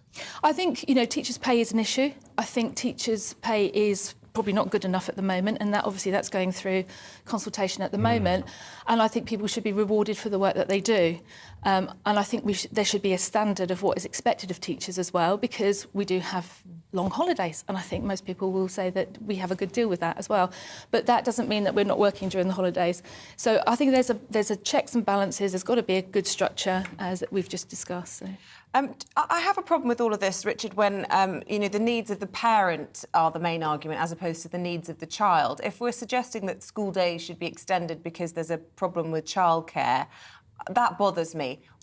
What I think is, if you're trying to squeeze every ounce of potential out of that child, and that's the reason for extending the day, that's a good justification. But at a lot of schools, and I think of my children's own state school, there is actually affordable wraparound care for working parents, extremely good value compared to the cost of a nanny or whatever else. So do you accept that argument, that it shouldn't really be the needs of the parent above those of the child? I mean, I think education must be the priority. So any kind of extended school day, I mean, it has the benefit. It can have the benefit for families, as you just said about childcare. But really, our priority as educators will be around how does that benefit children. So, as I was saying before, you know, programs which are really engaging, which are really enriching, which include perhaps sports and arts, as well as any additional academic support. They are likely to be most successful. And as you've heard, you know, it doesn't necessarily need to all fall on school staff. And indeed, school staff are already under a lot of workload pressure a lot of the time. So we need to be quite imaginative and creative about how we would do that. And that might be bringing in people from external bodies, sporting organisations. I'm an athletics coach, for instance. And, you know, I'm an athletics coach for a club which has lots of coaches. So there's a resource right there. But all of this is complicated. It needs to be managed. Anybody going into school needs to be DBS checked. It needs to be the safeguarding protocols in place. All of that infrastructure needs to be put in place. So you can see it isn't an easy thing to do. It's quite a complicated thing to do. And certainly if what's being talked about is a universal entitlement for every school in the country, for every child in the country, that is a massive undertaking. It's always worth remembering that when we talk about creating something for schools, there are 22,000 schools in the country. There are 8.2 million children in those schools. So you have to do a lot of thinking to create a system on such a massive scale. Yeah. Christine, the Children's Commissioner is talking about extending school days. Do we know, is she talking about primary and secondary schools or just secondary schools? Because I'm wondering what the effect will be on children's development, especially in the early years, if they're able to do longer days than they do now. Yeah, I think it has to be taken into consideration for different age groups, obviously, because, you know, children as young as 5 and 6, they need to be in bed quite early as well, and they need their sleep. That's the most important thing. I don't see why the school day couldn't be longer. And I also believe in supporting parents. I understand what you're saying at the same time, but schools are families, and we have to work together to get the best out of the children. And I know I've got 3 grown-up children, and the fact that they could be in school and do their homework and take part in activities meant that when we came home, we had quality time together. And that's essential for families, especially today. Yeah, Richard, this is a good way of preparing children for the grown-up world of work, where sadly we don't have 6-hour days. We're working 9 to 5. You know, frankly, working a lot longer than that. Yeah, I mean, I think we have to remember they're children as well, so that they're not adults. They do need a childhood as well with that. So it's not all about, making them work the same hours as long hours in a workplace. But I think as long as there's a creative approach to doing that, an engaging approach to it, I think something which blended arts and sports was properly resourced would certainly have benefits.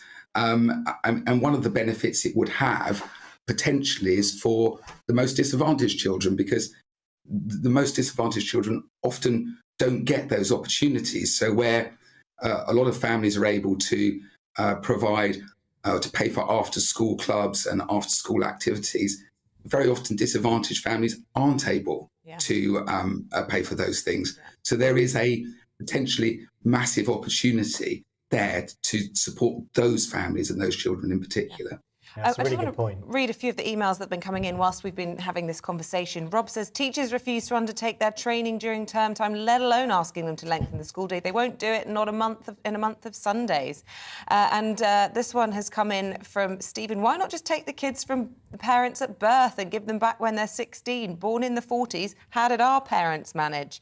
And Steve says, how many of them finish school at 2:45 or 3 every day? Lengthen the school day. Just go back to where we were, 4 p.m. at the earliest. Any reaction to that from you? I think with the first one, I think that, in our staff contracts, we have an expectation of contributing outside the classroom as well. Yeah, and we are going through the pay rise issue, teachers' pay, teachers' training and recruitment as well. So maybe it's time to look at those contracts just to say, this is what it looks like. If you're teaching, this is what the expectation is as well.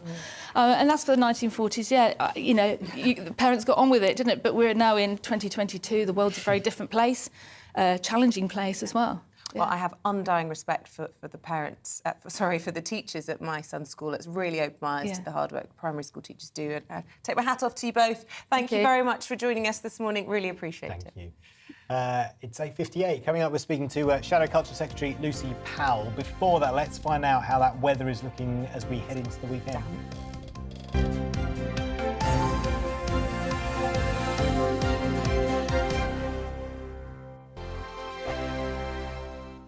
Weekday afternoons on GB News, we've got the whole of the UK covered. From 12 to 3, it's GB News Day with me, Mark Longhurst. And me, Gloria Di Piero. You'll get the very latest on everything that's been going on across our great nation. And from 3 till 6, watch out for GB News Live with me, Patrick Christys. I'm not here to mess around. With all the biggest topics and guests, you will always be up to date. GB News Day and GB News Live from 12 p.m. Only on GB News. The People's Channel, Britain's news channel.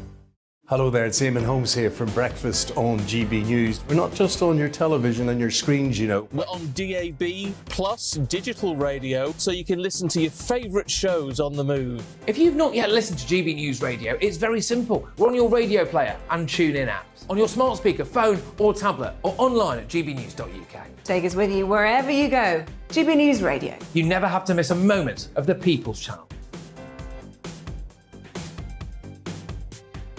Join my show Farage, 7 p.m. till 8 p.m. Monday through Thursday. And there you will get opinion, analysis, debate, and I'll cover stories that nobody else dares to touch.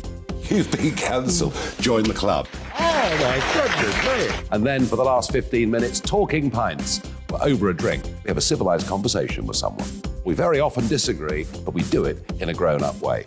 Come and join me on Farage. Hello, I'm Simon Evans. Join me on GB News for Headliners at 11 p.m, where I'll be joined by 2 of the country's top comedians as we take a look at tomorrow's newspapers tonight. If it's a big story, we'll be covering it, I guarantee, but we'll also have some fun along the way. That's GB News Headliners at 11 p.m. We won't put you to sleep, unlike some of the other paper review shows out there. So join us, 11 p.m, 7 nights a week.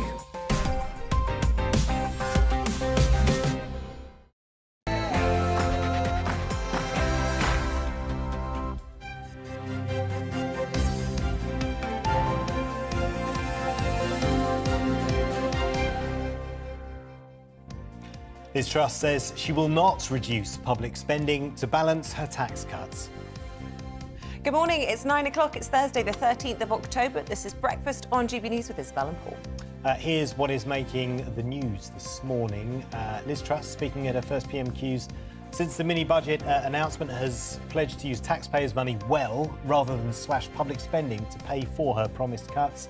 But the PM was later accused of betraying blue-collar conservatism by one of her own MPs during a meeting of the 1922 Backbench Committee. The UK economy faces further turmoil as markets begin dumping UK assets and a blame game has erupted between the government and the Bank of England. It follows the Bank of England's warning that pension funds have until tomorrow to balance their books before emergency support for the bond market is removed. And returning to the picket line, Royal Mail workers begin a 24-hour strike this morning.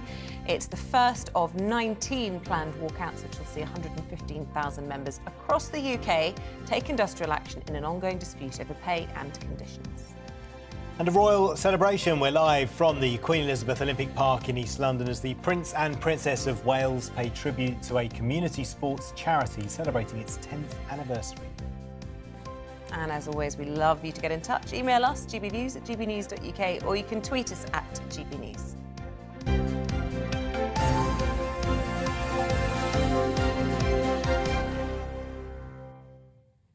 Our top story, though, Prime Minister Liz Truss ruling out further cuts to public spending as pressure continues to mount on her to U-turn on more mini-budget policies. Her leadership came under more scrutiny during a meeting of the 1922 committee where she was accused of trashing the last 10 years of work done by the Conservatives.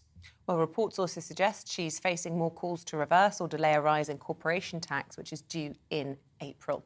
Well, joining us now in the studio is the former Home Office Minister, Norman Baker. Norman, we're going to talk about other big stories of the day, but first a quick word on politics that we're waking up to this morning. A difficult 1922 committee yesterday for the Prime Minister. She actually asked, didn't she, to swap in with the Chancellor so she could try and charm them. It was always going to be a difficult crowd because, of course, we know that they didn't want her. They wanted Rishi Sunak. Yeah.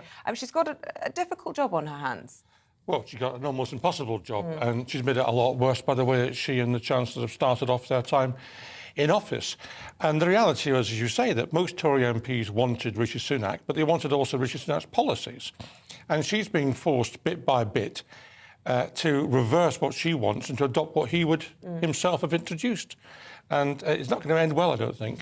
And certainly the polls in the paper today and in recent days suggesting that they're going to hemorrhage seats right across the country, with the question being, are they going to have just a very bad election result, or are they going to have a Canadian-style wipeout? I mean, these are horrendous times for Tory MPs. I'm glad I'm not one of them. Yeah, when you say it's going to end badly, do you mean for Liz Truss or for the economy or the country? All of those, I think, actually. For Liz Truss, for the Conservative Party, for the economy will come first in terms of the bad. We're seeing this now. And I listened to Prime Minister's Question Time yesterday, and I find it unbelievable that Liz Truss was trying to blame this all on Putin or something, some external events, some world events. We know what happened in the 24 hours after the mini-budget. I mean, it's very, very clear. But would the economy be in a better place if we had Rachel Reeves as Chancellor and Keir Starmer as Prime Minister? And we're speaking to the Shadow Culture Secretary in a minute, and we'll put that to her. But obviously they think that they're now the party of fiscal discipline. But well, a lot of people would say they'll run a high-tax economy. I think they'll be quite careful, as Blair was actually after 97, not to rock the boat too much. I think, if anything, people like me will find them too timid in terms of what they do. So I think they'd be a much safer pair of hands. Rachel Reeves would be a much safer pair of hands. But whether she'd actually be able to deal with the huge issues we've got facing us is another matter. Well, since we mentioned Lucy Powell, she is now ready to go to, so we'll come back to you to talk about the big stories of the day, Norman. And let's bring in the Shadow Culture Secretary about those exact issues. I mean, you claim to be the party now of fiscal responsibility, but a lot of people be very concerned about how you would run things, and presumably you would fund a lot of the things that you supported in that mini-budget by a high-tax economy. Well, no, we've set out, some of our plans, and that everything that we set out are fully costed.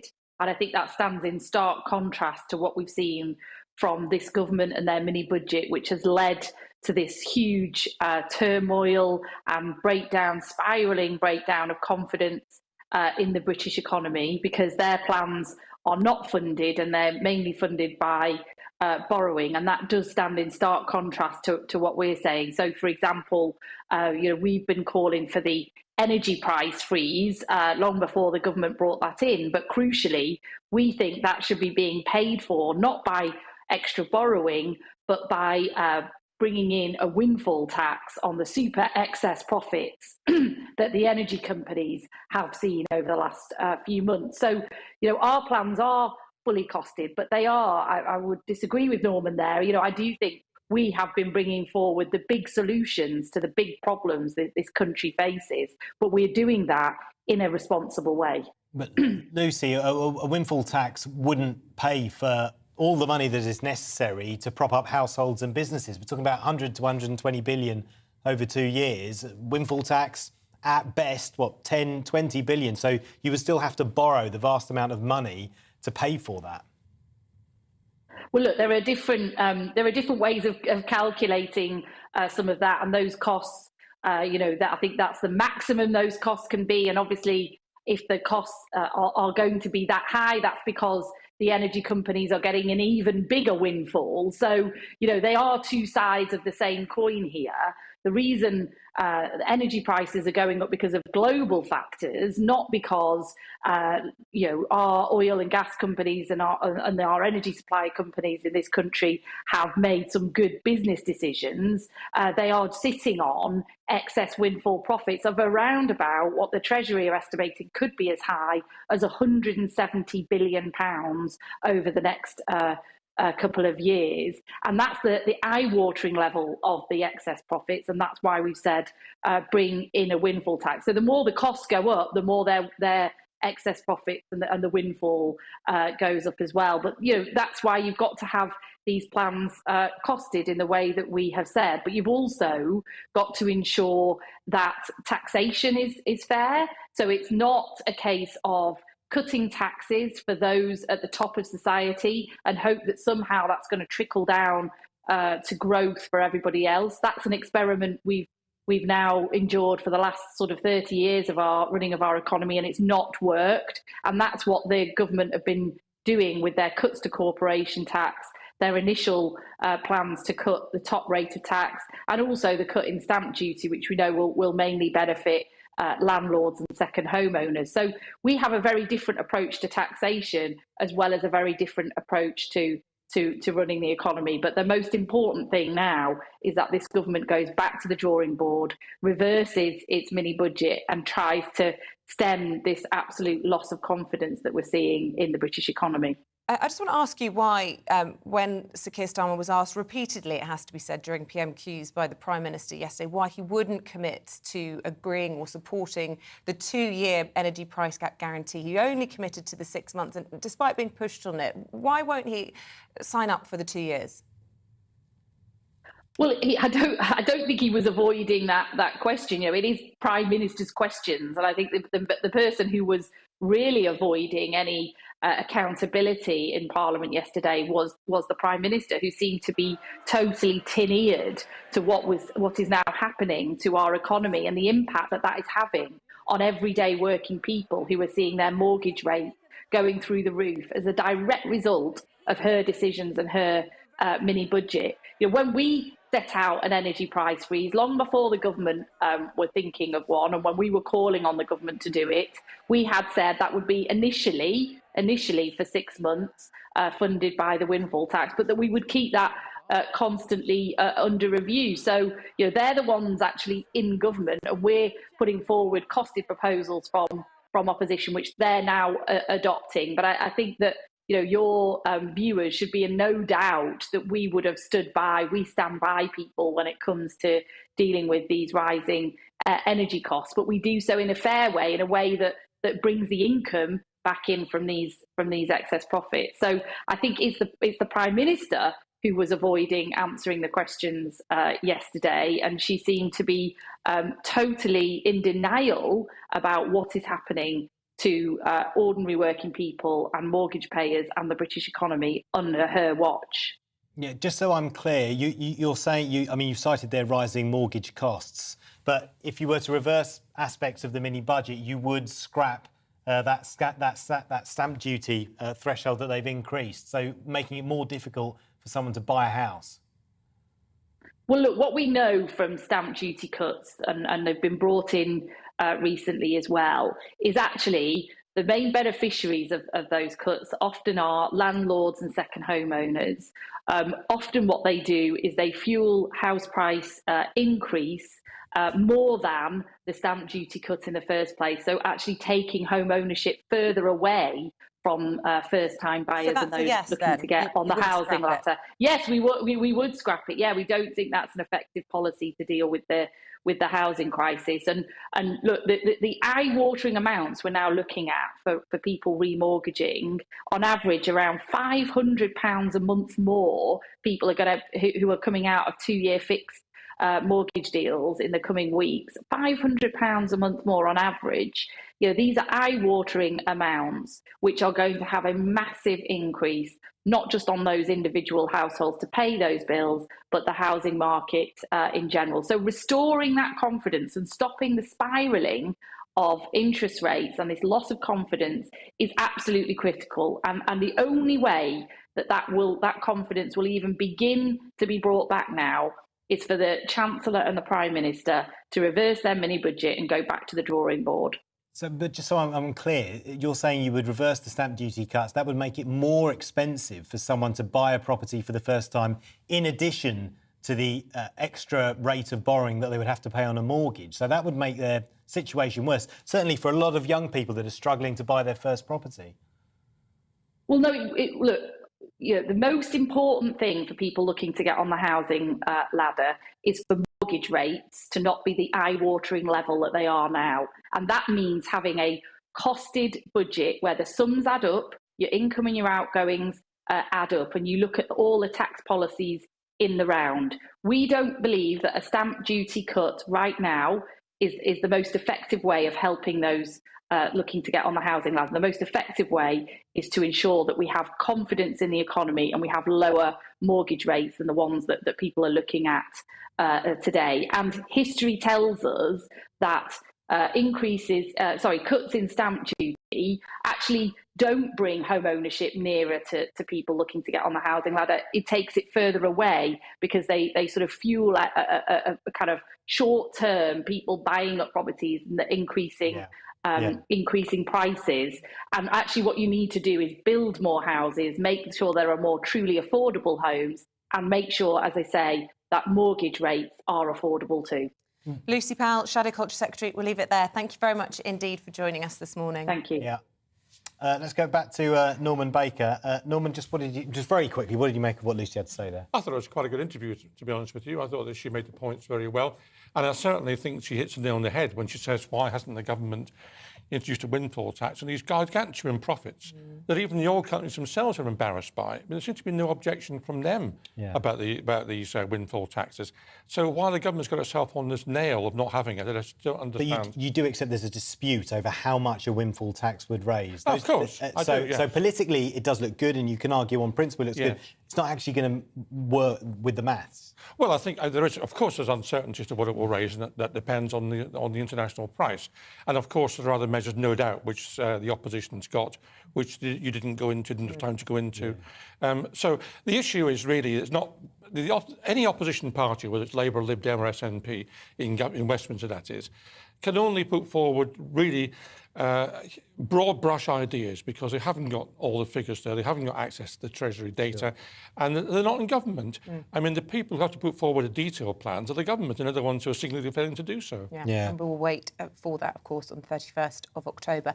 Let's park that conversation because we have had it extensively throughout the morning, and you've picked out some other stories that have grabbed your attention this morning. This one's perhaps worrying. not as uplifting as we might wish. Animal numbers down by average of 70%, over half a century. Is this the number of animals or the number of species? We're talking about wildlife here, This says, in Earth's wildlife populations have plunged by an average of 69% in just under 50 years, populations. Species have also started disappearing way beyond the natural rate of extinction that you would have without humans being present. And this is put down to deforestation, to consuming the Earth's resources beyond its limits, to pollution on industrial scale, to extensive use of land for non-wildlife purposes. And this is quite frightening. This is a huge reduction in quite a short period of time. When you think about how long the planet's been around and how long these species have been around, and for them to disappear in this way in just 50 years is absolutely frightening. And the worst area is Latin America, which includes the Amazon, with the figure is actually 94% drop in 50 years. The last thing I ever did in Parliament was introduce a debate on endangered species, because I feel very strongly that this is criminal for the human race to wipe out species in the way that we are wiping out species. And it's also very stupid, because everything in life is linked to everything else. Yeah, biodiversity, absolutely key. And as you say, it's almost sort of exponential, the rate at which it's all happening at the moment. An interesting story which raised my eyebrows, Guardian, page 18. Now, they're claiming that the Queen actually hoped Australia would vote to be a republic, according to a former Australian Prime Minister. That can't be true. No, I take this with a Siberian mind full of salt, to be honest with you. And it's rather surprising Paul Keating has said that. I think it probably reflects his views rather than the Queen's views. I think the Queen's view, was, and Charles's view will be, that it's a matter for Australia, and even if they want to keep Australia, they can't force it to stay. So all they can do is really sit back and wait for the Australians to make up their mind what they want to do. Is it not a massive etiquette no-no to be, if as a former Prime Minister, revealing the thoughts of Her Majesty the Queen from a private conversation? Anyway, quite apart from the fact that he's misrepresenting them by all accounts. Well, there's probably less of an offence now that she's no longer with us, and it would have been were she still alive, I think, because then she would be challenged on the matter. But nevertheless, it was eyebrow-raising for him to say that. There was, of course, Australia, I think, will end its link with the monarchy, actually. And it will do so because it's a grown-up country, a very large country, a very long way from the UK. And the only reason it didn't last time was because they couldn't work out what to do instead. That's the reason the monarchy's still there. Yeah. But do you think also the fact that the Queen is still universally loved? Yes. More so than the royal family. Yes, now indeed. she's gone, that link between the UK and Australia, UK and other parts of the Commonwealth, maybe people might rethink that relationship a little bit, because if we can still be a part of the Commonwealth because we love the Queen. Now the Queen's yeah, but people love the Prince and Princess of Wales. Well, they do, but superstars of the world. I think the respect for the Queen was above, as you say, above respect for the royal family, either as an entity or an institution or a concept, as a matter of fact. Speaking for yourself, perhaps. No, I'm speaking for a lot of people. I think if you look at the opinion polls, you'll find that there was a lot of people who mourn the Queen's passing, who don't regard themselves as royalists in any shape or form. Absolutely. I lost count of the number of people that I spoke to going to Edinburgh, going to Windsor, Buckingham Palace, who said, I'm not a monarchist, but I felt I had to come because I love the Queen. So that's the same in Australia as it is in this country. And I think what will happen in Australia was, as it will happen in some of the other areas of the world, particularly the Caribbean, is before very long we'll start having referendums or decisions to change the arrangements. And to be honest with you, that's only natural. I mean, these arrangements go back to empire. They go back to a different era, for which the Queen was, of course, part of that era. Charles isn't in the same way. And the idea that a country halfway around the world wants someone from Britain to be the head of state is a peculiar idea, really. Yeah, it becomes problematic, though, for the royal family, how they navigate that. As you say, even if it is natural, how that is sold as not the decline of the royal family will be... I suppose the big burden of Charles's reign. I'm told we're almost out of time, which is a shame, because I did want to talk to you about Petri dish brain cells. Let's squeeze Learn it in. to play ping pong video games. Indeed. I'm just going to say the last thing in the royal family was the recent poll in Scotland showing a lack of support for the monarchy is much more worrying for them, actually. But anyway, this is a worrying story for me, because while we're destroying life in the Amazon, we're creating life here. This is a story where brain cells living in a Petri dish have learned to play the 1970s computer game Pong in a breakthrough that proves even small clusters of neurons can exhibit intelligence. Now, the paper sees this as an idea of helping with, say, drug treatments and so on, which it may well be. But personally, I find it frightening, That's the idea horrendous. you can create life like this. Plus the fact I wasn't very good at Pong, and if some sort of collection of neurons is playing the game better than me... You're feeling undermined there, aren't you? I am, yeah, They're definitely. better. Who would win in a game of ping pong? A Petri cell brain I don't know. cells? Yeah. But if we can borrow some of those brain cells, it might help me. Thanks for coming in. Yeah, thank you very much. You didn't cheer us up, though, but thank you anyway. Actually, we'll keep you in. Do you know why? Because we're actually talking about the royals after the break. Okay. We'll be catching up with the Prince and Princess of Wales, if you've got time, that is, of course. Sure. We're going to be live from the Queen Elizabeth Park in London as one community sports charity awaits the arrival, as I say, of Kate and Wills. But first of all, here's your Thursday forecast.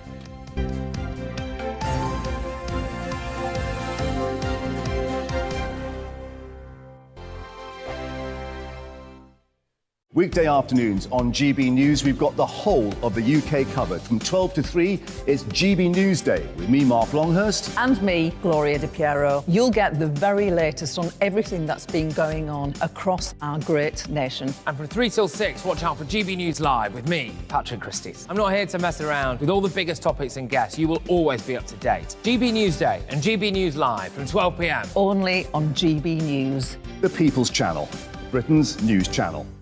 Hello there, it's Eamonn Holmes here from Breakfast on GB News. We're not just on your television and your screens, you know. We're on DAB plus digital radio, so you can listen to your favourite shows on the move. If you've not yet listened to GB News Radio, it's very simple. We're on your radio player and tune-in apps, on your smart speaker, phone or tablet, or online at gbnews.uk. Take us with you wherever you go. GB News Radio. You never have to miss a moment of the People's Channel. Join my show Farage, 7 p.m. till 8 p.m. Monday through Thursday, and there you will get opinion, analysis, debate, and I'll cover stories that nobody else dares to touch. You've been cancelled. Join the club. Oh my goodness me. And then for the last 15 minutes, talking pints. We're over a drink. We have a civilised conversation with someone. We very often disagree, but we do it in a grown-up way. Come and join me on Farage. Hello, I'm Simon Evans. Join me on GB News for Headliners at 11 p.m, where I'll be joined by two of the country's top comedians as we take a look at tomorrow's newspapers tonight. If it's a big story, we'll be covering it, I guarantee, but we'll also have some fun along the way. That's GB News Headliners at 11 p.m. We won't put you to sleep, unlike some of the other paper review shows out there. So join us, 11 p.m, 7 nights a week.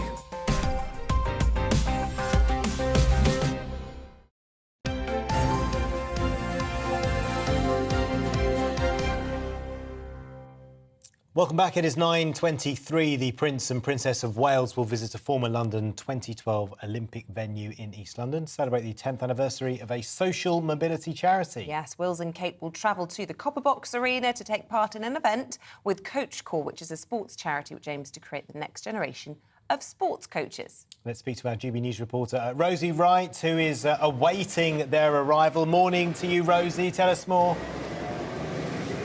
Yeah, a very good morning to both of you. Real excitement here in the Queen Elizabeth Olympic Park because 10 years on from the formation of this charity, Coach Corps, we're going to have the Prince and Princess of Wales come to visit. All eyes are going to be on the Copper Box Arena behind me. And you will remember, cast your own mind back to 10 years ago when we all got into sports like handball that we hadn't come across on the screen in the same way. That's where all the action was in there, handball and fencing.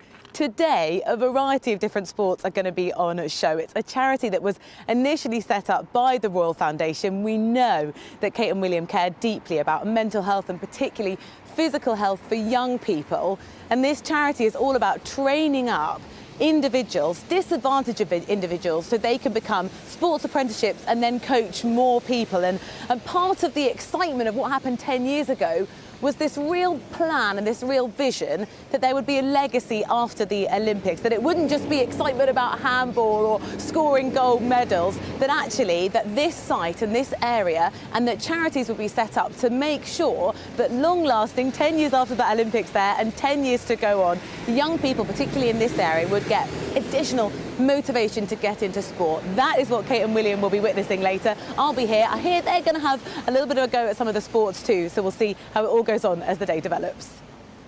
Great stuff. Thank you, Rosie. Rosie Wright for us in the Copper Box. I remember it well, watching the wheelchair basketball. Yes. In 2012. Very good venue. Really quickly, Norman, before we go, I just want to talk about the soft power of the royal family, because whilst we Yes. could quite quickly write them off, there's lots of talk about, I think it's the front of the Daily Mail this morning, and the Queen Consort perhaps not having the famous diamond, correct me, what's the pronunciation? the Koh-i-Noor. The Koh-i-Noor. Koh-i-Noor. As a sort of way of appeasing the Indians in the wake of a bit of a diplomatic spat. Yes. They do have a valuable role in that sense, don't they? They do have soft power, and of course it's up to the Foreign Office predominantly in a constitutional monarchy to deploy them in the best possible way, which by and large they do. And I think back to when the Queen went to Dublin and performed a very useful role in trying to improve relations between the UK and Ireland at that critical point. Now, the Foreign Office made a judgment that was on time to do it, but nevertheless she carried it out with aplomb and actually spoke, I think, in Erse, or whatever the language is, forgive me for not knowing, over there, Gaelic, over in Ireland, for a couple of sentences. So, of course, that's important to use that in that way. And I'm very pleased, actually, that members of the royal family are taking on the issue of mental health, because it's not a particularly fashionable issue. It's a very important one. And for William and Kate, and indeed, dare I say, Harry and Meghan, to also show an interest in that is worthwhile. Yeah, definitely. Really good to see you this morning, Lovely Lauren. to see Thank you. you so much. And before we go, happy birthday to William. Oh, yes, my little boy is 7 today, and I'm looking forward to having a cake with him a little bit later on. I hope you all have a lovely Thursday. I'll be back 6 o'clock on Monday morning. Yep, and happy birthday to my fiancée. Oh, yes, as happy well. birthday. Cool. Happy birthday to my better half as well. Coming up next, that's enough of happy birthdays. It's Tom Harwood with the briefing.